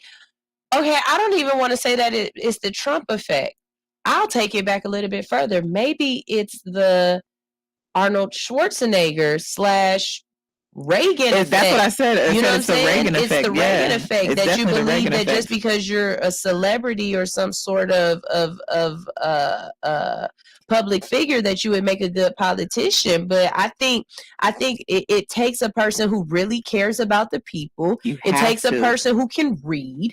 It takes a person who is willing to listen to the other side. Mm-hmm. You are not always going to be right. Yeah. And you have to be willing to work with other people and I just please vote. Yeah, just you vote, have because till it's November not 8th. the race is closer than y'all probably think. Yeah, So, way closer than y'all think. double check. Please vote. Please vote. Please vote. Y'all don't understand. Please vote. Y'all please vote. Okay? If y'all don't do nothing else, vote. Okay? We're gonna try to get some more people in here as well that will let us know about the campaigns that they're running. Sheba had a young lady on, and I was like, wow, I really would like to get her on as well for the positions that she's running for. Because Sheba was asking questions about this lady was running for school superintendent, I believe. Mm-hmm. And Sheba was asking questions. I was like, wow, I would have never thought about that. But Sheba asked, what are you doing for 4-H? Mm-hmm. And 4-H is where they do the environment stuff, right? I've been in schools across this country, y'all. Across the country. I've been in schools in Ohio. I've been in schools in Texas. I've been in schools in California. And I've been in schools in Georgia. I have never in any of my schooling heard of 4-H or been in a 4-H. Oh, wow. Never. Why isn't that across the board something that everybody have to do? A lot of y'all kids need to slow down. And one of the ways that y'all can slow down is to put y'all hands in some dirt. Yeah. Y'all need to get grounded. You know what I mean? I'd be interested in having him on here after he loses. Herschel Walker. Don't they just disappear after they lose? I think he'd be a great talk. I want him to bring his badge and see what's going on. See, and now we're going to weird science. See, that's exactly why we're going to weird science now. Because you silly. You silly. You silly. All right, y'all. It's time for weird science. We've got Kill It Now, RoboCop, and What is Healthy? Which I want. I think we need to kill it now. You still have your medal. Oh, Autumn. Can you call in and explain to us what you did in 4-H? The phone number is 404-254-4347. I would like to know what 4-H meant to you and what 4-H was for you. Like, how did that work out? What was it? What exactly did you do? Because I'm really curious about that. Like, yeah, we got some good comments. Yeah. Okay, so I'm starting with Kill It Now because y'all know how I feel. Some things is the death of humanity. Y'all, I'm gonna put this picture up when y'all see what this girl look like, and I'm saying girl, 404-254-4347. 404-254-4347. Robot artist Ida, AIDA, Ida, just addressed UK Parliament about the future of AI and terrified the House of Lords. What I'm saying is that a robot that is part of an experimental art project that aims to let technology speak for itself got to speak to Parliament. Crazy. But on the line we have, this is Autumn, right? Hey, Autumn. No, turn it on, not off. Fool. Hey, Autumn. How you doing, baby cakes? I'm very well, thank you. How are you? Doing wonderful. First of all, I want to say thank you so much for taking me out for my birthday, and we had a ball. If y'all saw any of my pictures during my birthday, Autumn is the one that ate that big ass fish. And the open face fish. She Wait, that was posted online? I posted the fish. Not the Autumn. Not the Autumn. I posted the fish. pay good attention. So tell us about 4-H and what it was for you. Well, to be honest with you, it wasn't. I don't think it was that much for me. I don't remember much outside of maybe doing this one competition where we had to pick a topic and do a presentation on it, and I think I did dolphins. So so for anyone who hasn't done 4-H before, what exactly is it? What is the concept of 4-H for anyone who's never heard of it? But I don't remember. Really? So the 4-H. I do not remember any. I don't remember what was taught, what the goal or mission of 4-H was. Okay, well we're gonna pull it up. Dirt. No, we're gonna pull it up. Okay. It's called Head, Heart, Hands, and Health. Head, Heart, Hands, and Health is 4-H's and 4-H, and they're the 4 values members work on through fun and engaging programs. Okay.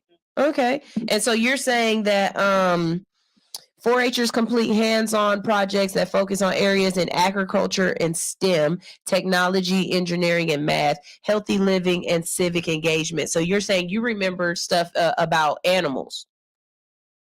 I recall doing a presentation for a competition, and that's it as far as 4-H. I don't remember anything else outside of it. It says it hit its all-time high in 1974 as far as membership. This is in Georgia. Yeah, so I guess it's probably been on decline for a while. I remember the program in my school. I remember they were always planting stuff, but that's about the memory. That's about all it. Teacher Nietzsche said, never done 4-H, but I was a member of FBLA. It was also FBLA sponsor and was also an FBLA sponsor when I was teaching. Is that similar to 4-H? It's Future Business Leaders of America. Oh, okay. Okay. So if your kid was to come home and want to sign up for 4-H, would you let them? Probably. I don't see anything harmful in it. Yeah, it just sounds like Girl Scouts for the dirt. You know what I mean? This fool said Girl Scouts. Girl Scouts for the dirt. You know what I mean, though? Like a little outdoor environmental Girl Scout situation. Okay, thank you for calling in, Autumn. We appreciate it. Have a good one. Red Warriors Love said 4-H was the bomb. Learning how to work with the land and work with livestock. So you did 4-H as what? He's around that age. Red Boy. Back in 1903, we had 4-H in South Missouri, Arkansas. That man, he got too much going on. He is a jack of I did it. Yes, he's a jack of I did it. Stay off Google, man. He is a jack of I did it. Yes. Teacher Nisha said, I think it was designed for the other people. Yeah, that was that. It's a little beige. Yeah. It's a little beige. No. I could see Tyler. Okay, so let's get back into this. So there was an artificial intelligence powered robot named Ida. We've talked about her before. She's become the first of her kind to speak at the UK Parliament after addressing the House of Lords a couple of weeks ago, alongside her creator, artist, and gallerist Aidan Miller. She appeared before the Peers of Communications and Digital Committee to give evidence on the impact of technology on creative industries. The humanoid artist, robot artist, whose name is a tribute to the mathematician Ida Lovelace, was developed in 2019 by Cornish robotics, engineered arts, and computer AI researchers at the University of Oxford in Birmingham. The fact that you're over here dancing and doing the robot is so funny. Sorry. Conceived as a contemporary art project intended to explore the artistic potential of AI, Ida has made headlines in recent years for a number of artworks, including a portrait of Queen Elizabeth to celebrate her Platinum Jubilee, and leaping into the metaverse, a solo exposition in Venice during the year's Biennale? Biennale? Vinyl? Okay, whatever. I thought it was actually possible that we could critique, comment, and look at this world of technology by actually the technology speaking for itself. Y'all get that, right? Mm-hmm. So that basically means Ida is, at this point, is Ida a sentient being? If she can talk and tell about her feelings and tell about what she thinks, isn't that a sentient being? She's programmed that way, though. It's not what she But thinks. at what point is it? It's not what she thinks, because she can only think what we tell her to think. You know what I mean? And then she's programmed to, like, her emotions are false. You know what I mean? When I read about it, that's how I get it. But I did want to make a statement real quick. Remember those freaking remote control spiders so they were billed as an art project. This was billed as an art project, but it's so far advancing technology. So we have to, what I'm understanding is that if we want to create shit that's going to change the world, then we have to fund it as art projects so it goes undetected until we've created the robots that are going to kill us. So Ida was responding to Baroness Featherstone of the Liberal Democratic Party, who had asked about the future role of technology in creating art. Featherstone went on to ask Miller, her creator, if he was a puppet master of the robot. He explained that the data set Ida used to make art could be as large as the whole internet. I'll give an example of how far-reaching this is, which is very upsetting for humans, he said. We actually do ask her about the work, what she would like to do, and what her ideas are for it. We are able to get quite a collaborative conversation going about what potential areas of data she could look at. Featherstone replied that she is partly terrified by what he is saying.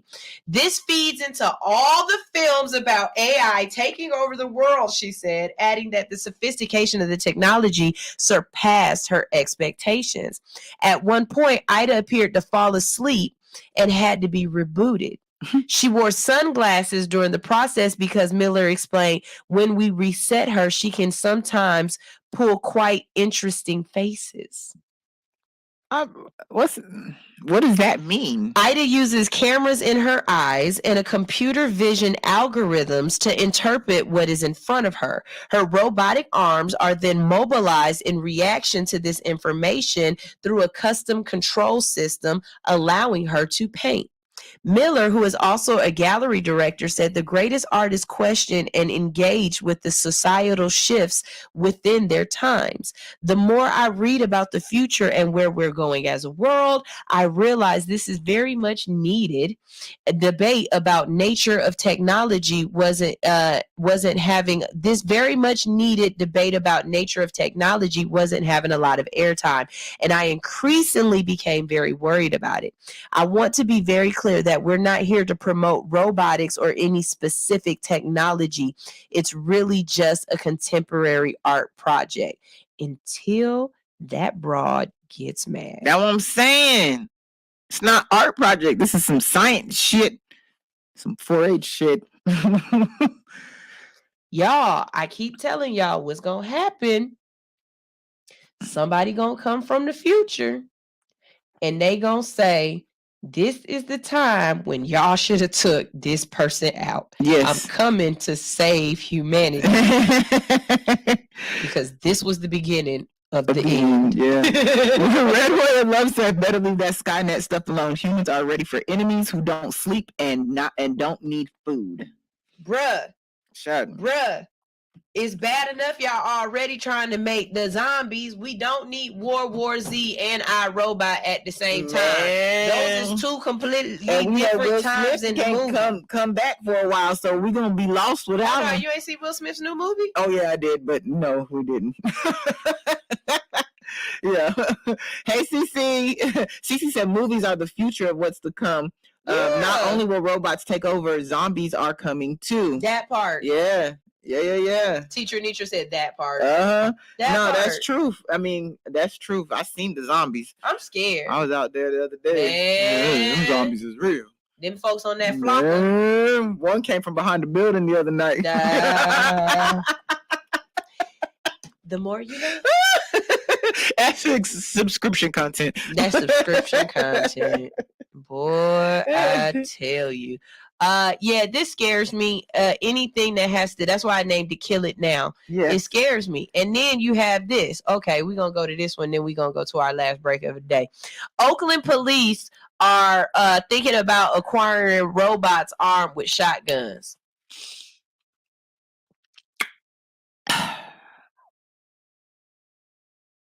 The shotgun-toting robots prefer to be called percussion-actuated, non-electric disruptors. They have a preference? They have a preference. And the Oakland Police Department wants some, though it's currently offering a compromise measure where they'd be only armed with pepper spray. All right, here we go. This is reality. There's an update to it, but first I'm going to read the original story. Mitra said we all did. The United States of America has already crossed the Rubicon where law enforcement controlled robots have killed a suspect. It was back in 2016 in Dallas during a mass shooting situation when police strapped some C4 explosive on a robot who blew up the suspected gunman. The robot model was a Northrop Grumman Remote Tech Android Mark 5A robot. And now we learn that Oakland Police Department want one too. According to an eyebrow-raising Monday report in The Intercept, the department wants to arm a model with guns, except they don't call them guns. They call them percussion-actuated non-electric disruptors, or PANs, which are basically accessories for that robot model can fire bullets or rubber bullets or pepper spray or various other projectiles. Throw the baby. But given the checkered past of the Oakland Police Department, many on the Oakland Civilian Police Commission have real concerns about giving the force killer robots. It's a lot easier to pull out a rifle or a gun and shoot somebody than put a live round into this thing, Commissioner says. Like what happened if the robot... A lot. We got some good comments about that too.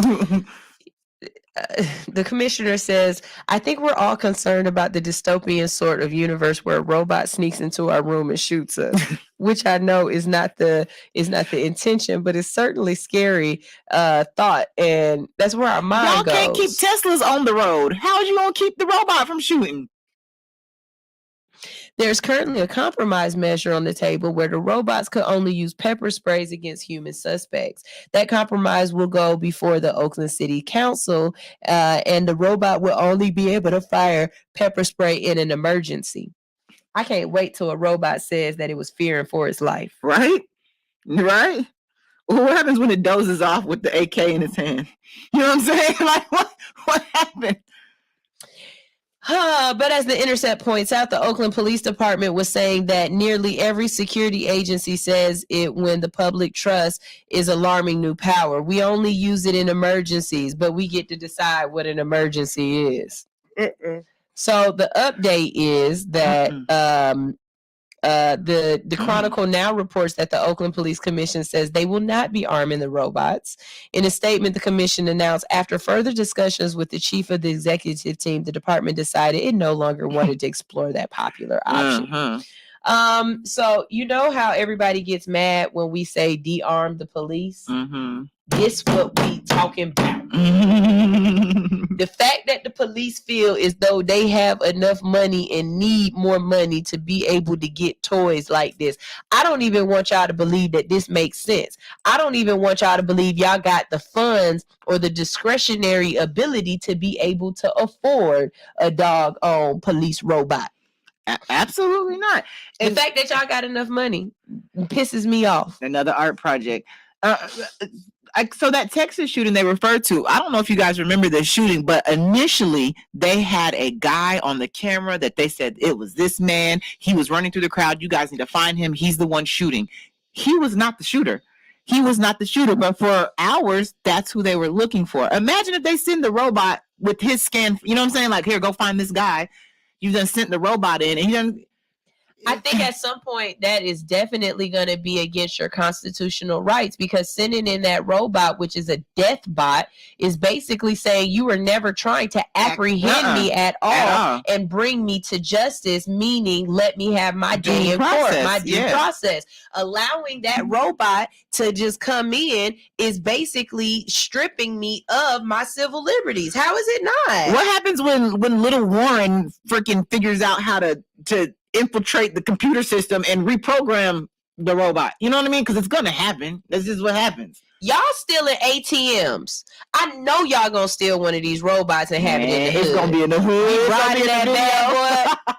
You're gonna be in the music videos. This is not a good thing, people. This is not smart. Ty B said, so what happens when that damn robot malfunctions and decide that the police is the enemy? Exactly. And I bet you that it'll try a black police officer. I bet you. Or what happens when the robot is watching what's going on and is saying, no, we need to protect we need to protect the civilians, and the police is wrong. Mm-hmm. You know what I'm saying? Not even that it's a malfunction, but more so that the AI is realizing is reading the room. Yeah. So I'm gonna just say, my name is Lex. I've changed your whole Instagram name, but I'm thinking that's what it says. So who the fuck takes liability? That's Autumn. She just okay. So who the fuck takes liability when the robot shoots someone? Who takes the liability? Is it who sent them? You know what I'm saying? Like, and then say we're twins. And you shoot me and not my evil twin. You know what I mean? What? Right. Like, what if you send it after Bokeem Woodbine, but it kills Chappelle? Dave Chappelle. Like,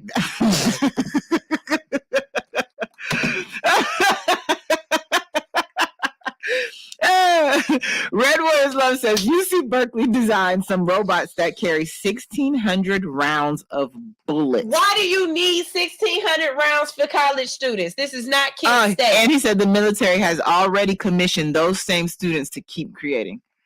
So, time to get that EMF technology. I was thinking the same thing. I swear to God, I'll electromagnetic blast the hell out of that thing.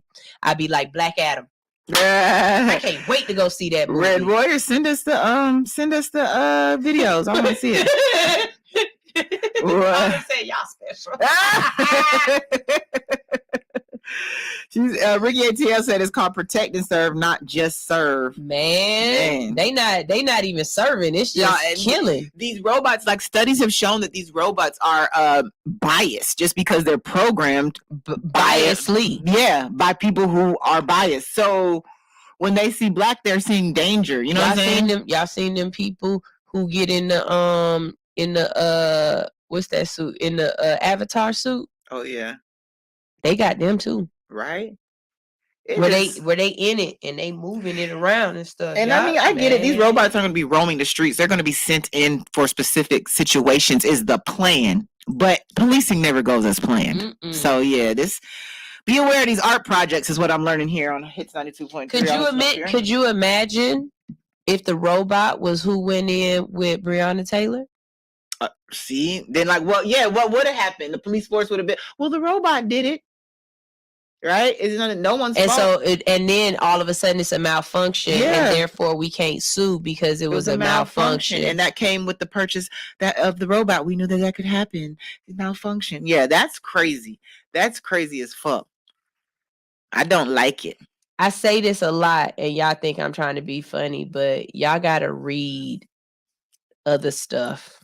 Y'all I like reading science journals. I like reading. This fell under science for a reason.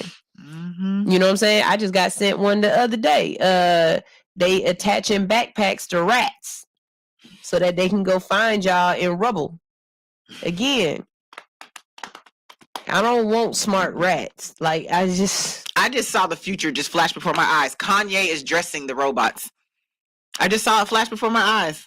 He makes the police uniform for the robots. I said it now in 2023, whatever year it is. In the future, that's what Kanye will be doing. If y'all didn't know. I had a vision like That's So Raven.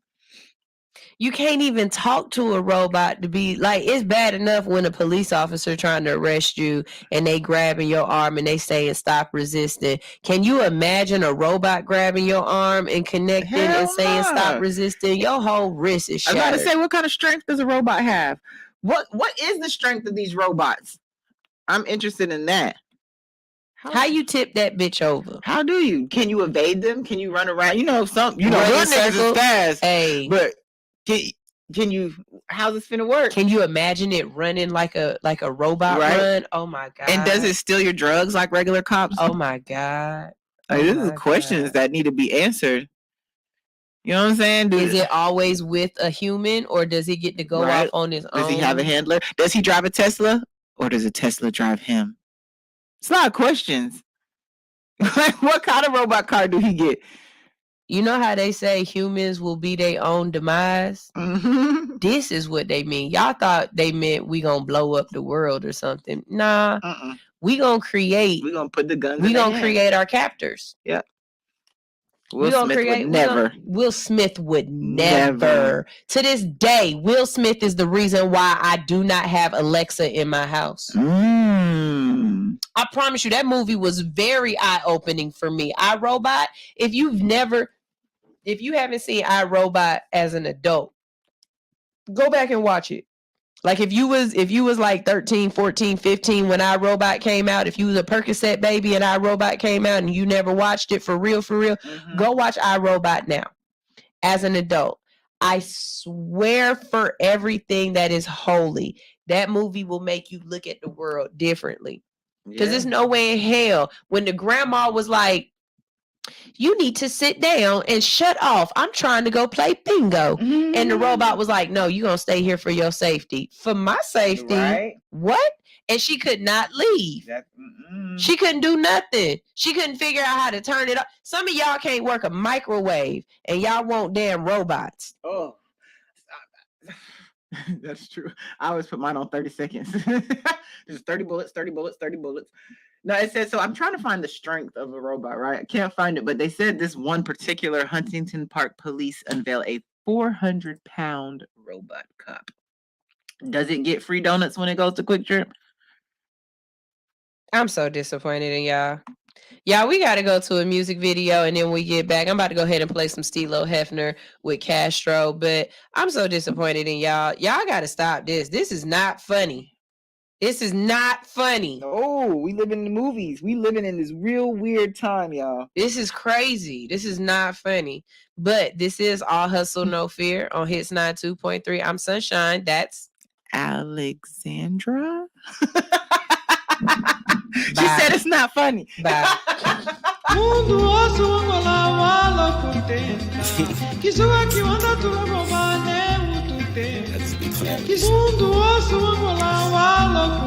Okay, I got it. Yeah. Okay, I'm at these niggas' neck. Yeah, bitch, I done came up on a check. Feeling like an S up on my chest. It's the best of the best. Attitude on Kanye West. Give a fuck if a nigga feel pressed. I guess there was time for it. I grinded for this shit, so I'ma die for it. My bitch mad, I ain't really got no time for it. I see some snakes in the grass with my lawnmower. And I know I got a couple bitches mad cause they never should've slept on it. Get it, bitch, the real, but I probably should've crept on it. Stayed down with the plug till they try to step on it. Learning how to grow, finna run me up a check on it. Had to give my people what they asking for. It's time to hit the road, I'm trying to add it up. I'm way above average, I'm a 1-to-1. If you ask me, most of these niggas whack as fuck. So when you see me out, don't dab me up.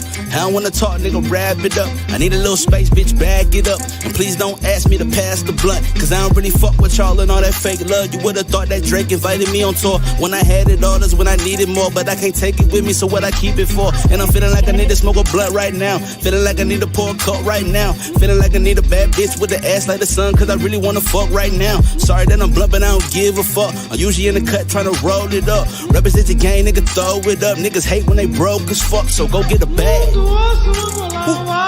Yeah. Go get a bag. Hey. Go get a bag. Hey. Yeah. Secure the bag. I need a little free for a hobby that's bad with a body that's willing and ready to ride me. I do not pop Xanax Somali, I'm cool on the party. I'd rather just stack up this money, cause I need my lifestyle sedated. I'm just gonna run up a bag, don't care if I ever get famous. I'm probably famous soon as I invest my money in all the right places. But why even bother? I might just get rich and go out like Hammer from living too lavish. Pop out like Kim K or Ray J on camera, or go on IG like Bow with a challenge. None of this matters, hold up, I'm rambling. Honestly, I'm just gonna take care of my family. I don't got time for the bullshit, I won't do much interviews. I don't don't like answering questions. And no, I don't freestyle, I write this shit.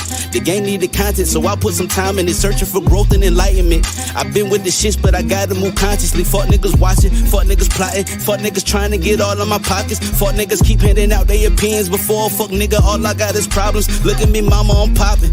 I did this for us. I miss my little sister and little brother. Pa just came home, even though he wasn't there for me. That's still my dog and I love him. Bag of the gas and I'm rolling it up.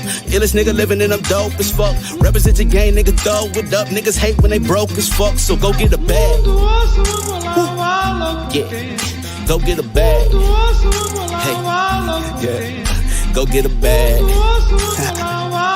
Yeah, secure the bag.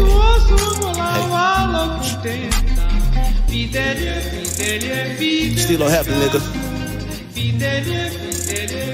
MLB FOE.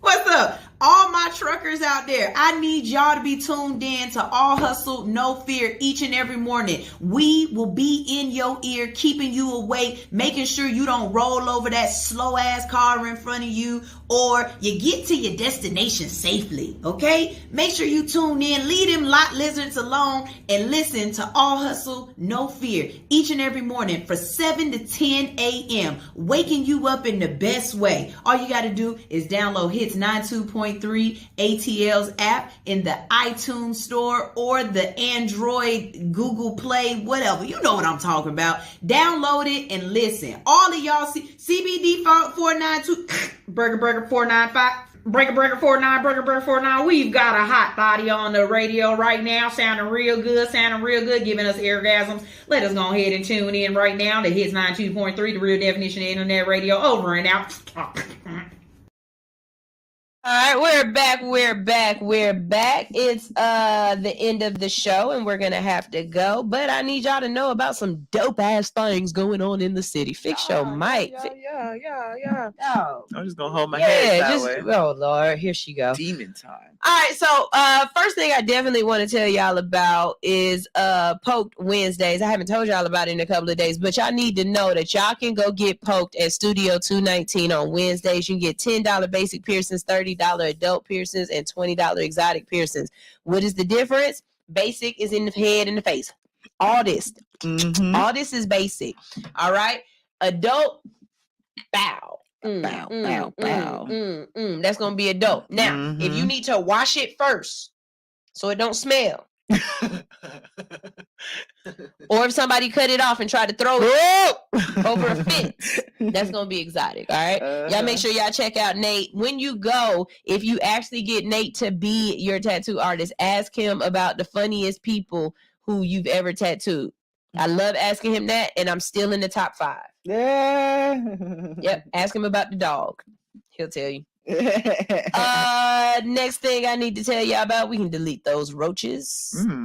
Delete those roaches. Yeah, it was the roaches that they put the stuff on their back to watch them. Yeah, that was another show. Don't even worry about it. We got Schmoga coming up. That's right, on the 5th of November at 10 p.m. at a private location. You can pull up. We're going to be doing yoga. We're going to meditate. We're going to laugh. We're going to have a really good ass time. And as of course, we're going to schmoga. Okay, you can get your tickets on Eventbrite, or you can hit up the Fairy Godmother. The tickets are there. I'll make sure to I'll try very hard to put the tickets on my website before the end of the week, and y'all can get them on my website. Just ask me if you need a ticket link. I'll send it to you. But I believe the tickets are less than $10, and it's always a vibe. Schmoga is always a vibe. And you right, Ty. They need a self-destruct button. The location, I can't tell y'all where the location is because it's a private location, but I will say this. I got to make sure that the owner of the location comes in because he is a big person in Atlanta. And when I tell you who it is, you're going to be like, yeah, we need to get him on the show. So I'm glad I'm doing this one. I'm really glad. I know him? You know everybody. Who don't you know? No, I don't. I don't know everybody. Who don't you know? All right. Before that, though, y'all got to pull up to the Trunk or Treat. That's right. We're having a Trunk or Treat pop-up market on October 30th. Listen, Halloween lands on a Monday. I'm not Halloweening on Monday.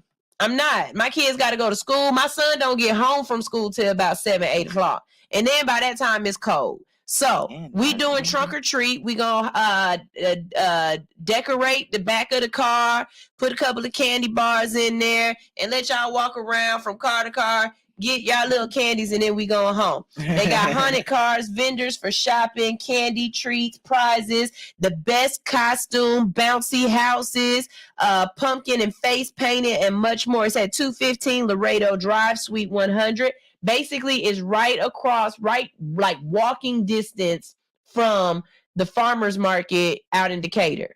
Okay? So if y'all know where the farmer's market is, that's where we're going to be, over in that area. Okay?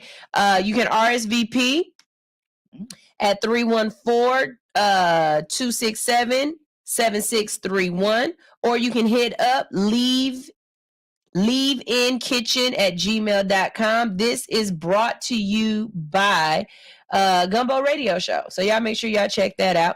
And last but not least, I need y'all to go ahead and get y'all tickets. We got Snotty, Isis, and Crystal gonna be in the building. Plus, who the guys? For what? I'm so sorry. The OnlyFans panel. It's literally Jay Nasty. Jay, I'm sorry, my brain. I was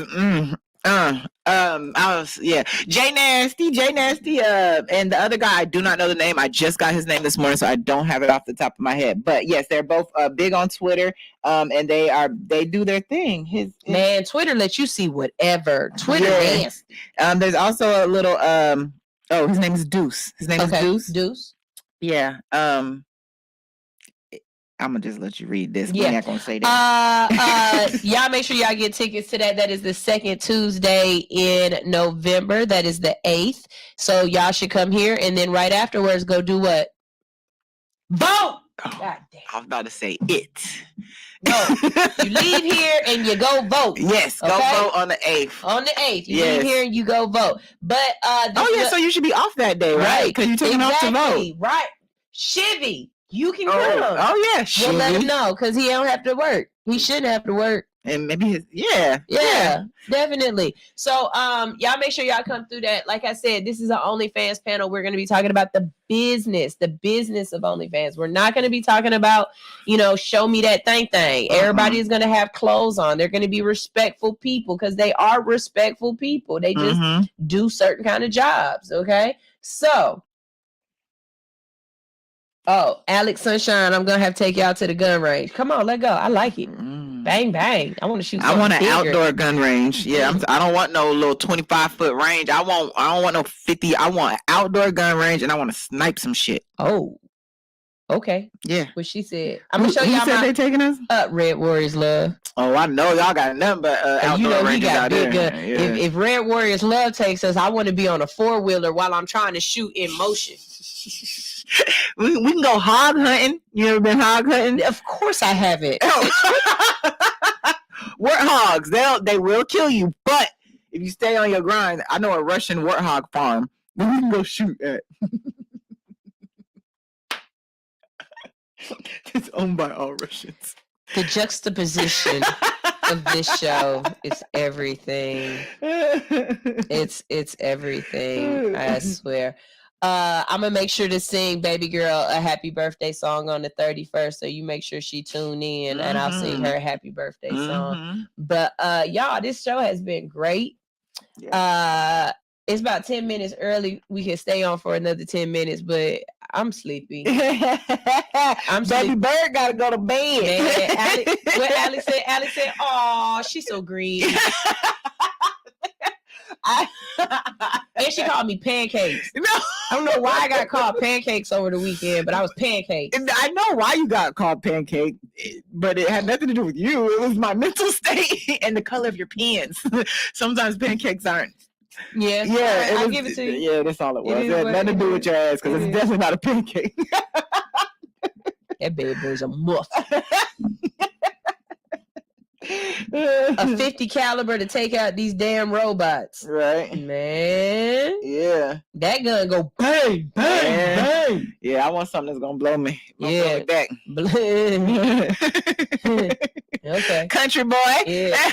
That part. I know you're a country boy, Red Warrior. What's up, Genesis Vibe? I see you. Man, I was gonna say that in a whole nother way. What is G nice vibe. No, I think that's Genesis. Yeah, I'm giving you probably right. Okay. Yep. All right, y'all. We about to go ahead and get out of here. This is All Hustle, No Fear. You will see us again, my friend, on Wednesday. It'll be me. Alex ain't coming through because, you know, she has her day off on Wednesdays. But you can definitely listen to us tomorrow. We are always on. Even if we are not seen, we are still on. So all you have to do is download the Hits 92.3 app in the App Store, whether it's the Google Play Store or the iTunes Store. It don't matter. Download the app and listen in to all of the dope shows that are right here on this network. This evening at 7 o'clock, you can tune in to the Faith 3T show. That's when I get my Jesus. I get all of my Jesus on Monday. So y'all make sure y'all tune in to that. On Wednesday, we got another great show that be coming up. It's called Unbox Top 10. I absolutely love Bliss. My daughter loves Bliss. She is amazing. So y'all make sure y'all tune in there. She's always dropping some music I ain't never heard before. And I love it. I love it. I love doing her show. All right. If you want to be on the show, it's allhustlenofear.com. If you want music on the show, it's allhustlenofear.com. If you would like to hire Sunshine, whether you want to get your feet done, your hair done, you need me to motivate you, or anything else, I'm actually working on my commercial so that I can let y'all know that I do podcasting and radio consultations. If you need help putting your show together, if you need help learning about what this is, about the consistency of it all, if you just want to talk to somebody, if you need whatever, I'm available. I am not free, but I am available. Absolutely not. I am not free, but I am available. I once heard somebody say that if you got the information, you should give the information away for free. Let me say this. People do not charge for information because they got the information free. They're charging you for information for two reasons. One, we have found all of the information and it's in a centralized location. You could get this information for free, but you need to go find all the different books, all the different places, all the different videos, and do the research yourself. You're not paying for the knowledge. You're paying for not having to do the research. The second thing is you are not paying for the knowledge. You are paying for my time. Yeah. I could be doing something else. The game is to be sold, not told. And it's not that. And I don't even like that. I don't even like that one because people tell the game all the time and they will tell it for free, but they tell it on their terms. You can't make me tell you the game on your terms, on your time, and expect that I'm just going to stop and drop everything that I'm doing to give you the game just because I got it for free. And how do you know I got the game for free? That's the other part that irritates my soul. You got it for free. Bitch, I paid for this in blood, sweat, tears, everything. This ain't free. This was me buying the same thing 4 different times and finding out that each one of them shits didn't work. So now you asking me which one to buy. I'm going to tell you which one to buy. But baby, it cost me $400 of shit that did not work. You think I'm about to just tell you the right one to buy and it's just, you only going to pay the $400 just for that? No, I paid $400 for the ones that didn't work plus the $400 for the one that did. That's $800 I'm out of. You damn right I'm going to charge you $375 to tell you this shit. I just saved you $425. And time. Y'all got to get that shit out of y'all head where you think somebody owe you some shit for free because you think they got it for free. They didn't get it for free. They just put their time in different. They just paid for it differently. You just didn't see the work. You just didn't see. You saw the top of the glacier. And you believe that because the top of the glacier, fat meat ain't greasy or whatever the thing is. It's greasy as fuck. What? She's recovering, y'all. This is All Hustle, No Fear. Fat men are greasy and glaciers aren't cold. That's what we go with.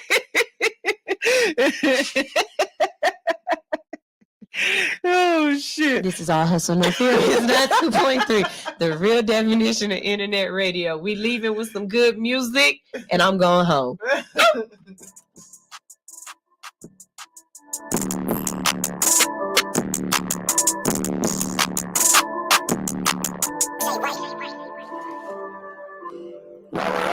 Pressure, nigga, I grew up in pressure. I tried to tell him be so he was too busy doing pressure. I had to start listening to niggas that was out here talking, they ain't had no message. I get direct to the business. They don't want to see me with no pressure. And he tried to find him in heaven in the middle of hell. These niggas crazy, I bet he buy the retail. I'm with the boys like I missed it. I get hit stick. Raising my budget. But I sit back and I think when I'm bloody, the real niggas cry when they chopping up budgets. It's gonna be a cold, rainy day in hell for all little niggas like you to stop me. Heard that? Can't stop. Thinking my ass shut. God, shut up. All my niggas come home, these niggas sent home to catch you. I'm praying for like who to come home, these niggas sent home cars. I they put on me. I'm just still see. These niggas on traffic coming in with late in the street. You gotta wake up and make that shit happen. Let you down in your dream. If it's pressure, that's what apply. Make sure it's on point like it came with the pain. Why would I be afraid of pressure, nigga? I grew up in pressure. I tried to tell him be himself, he was too busy doing impression. I had to start listening to niggas that was out here talking, they ain't had no message. I get directed to business. They don't want to see me with no pressure. I'm on the end of the Beverly Hills, we got to weather the chills. It's easy to walk away from a deal when that shit ain't really no deal. These niggas always talking about something, they really don't be talking about nothing. And they gon' get mad every damn time. When you tell them they ain't talking about nothing, it's gonna be a cold, rainy day in hell for a little nigga like you. Stop me. Maybe that extra cheese can't slide, nigga, my ass shot. You said, God, shit, I'm praying for all my niggas to come home, these niggas sent home to Kachi. I'm praying for Larry Hoover to come home, these niggas sent home Cosby.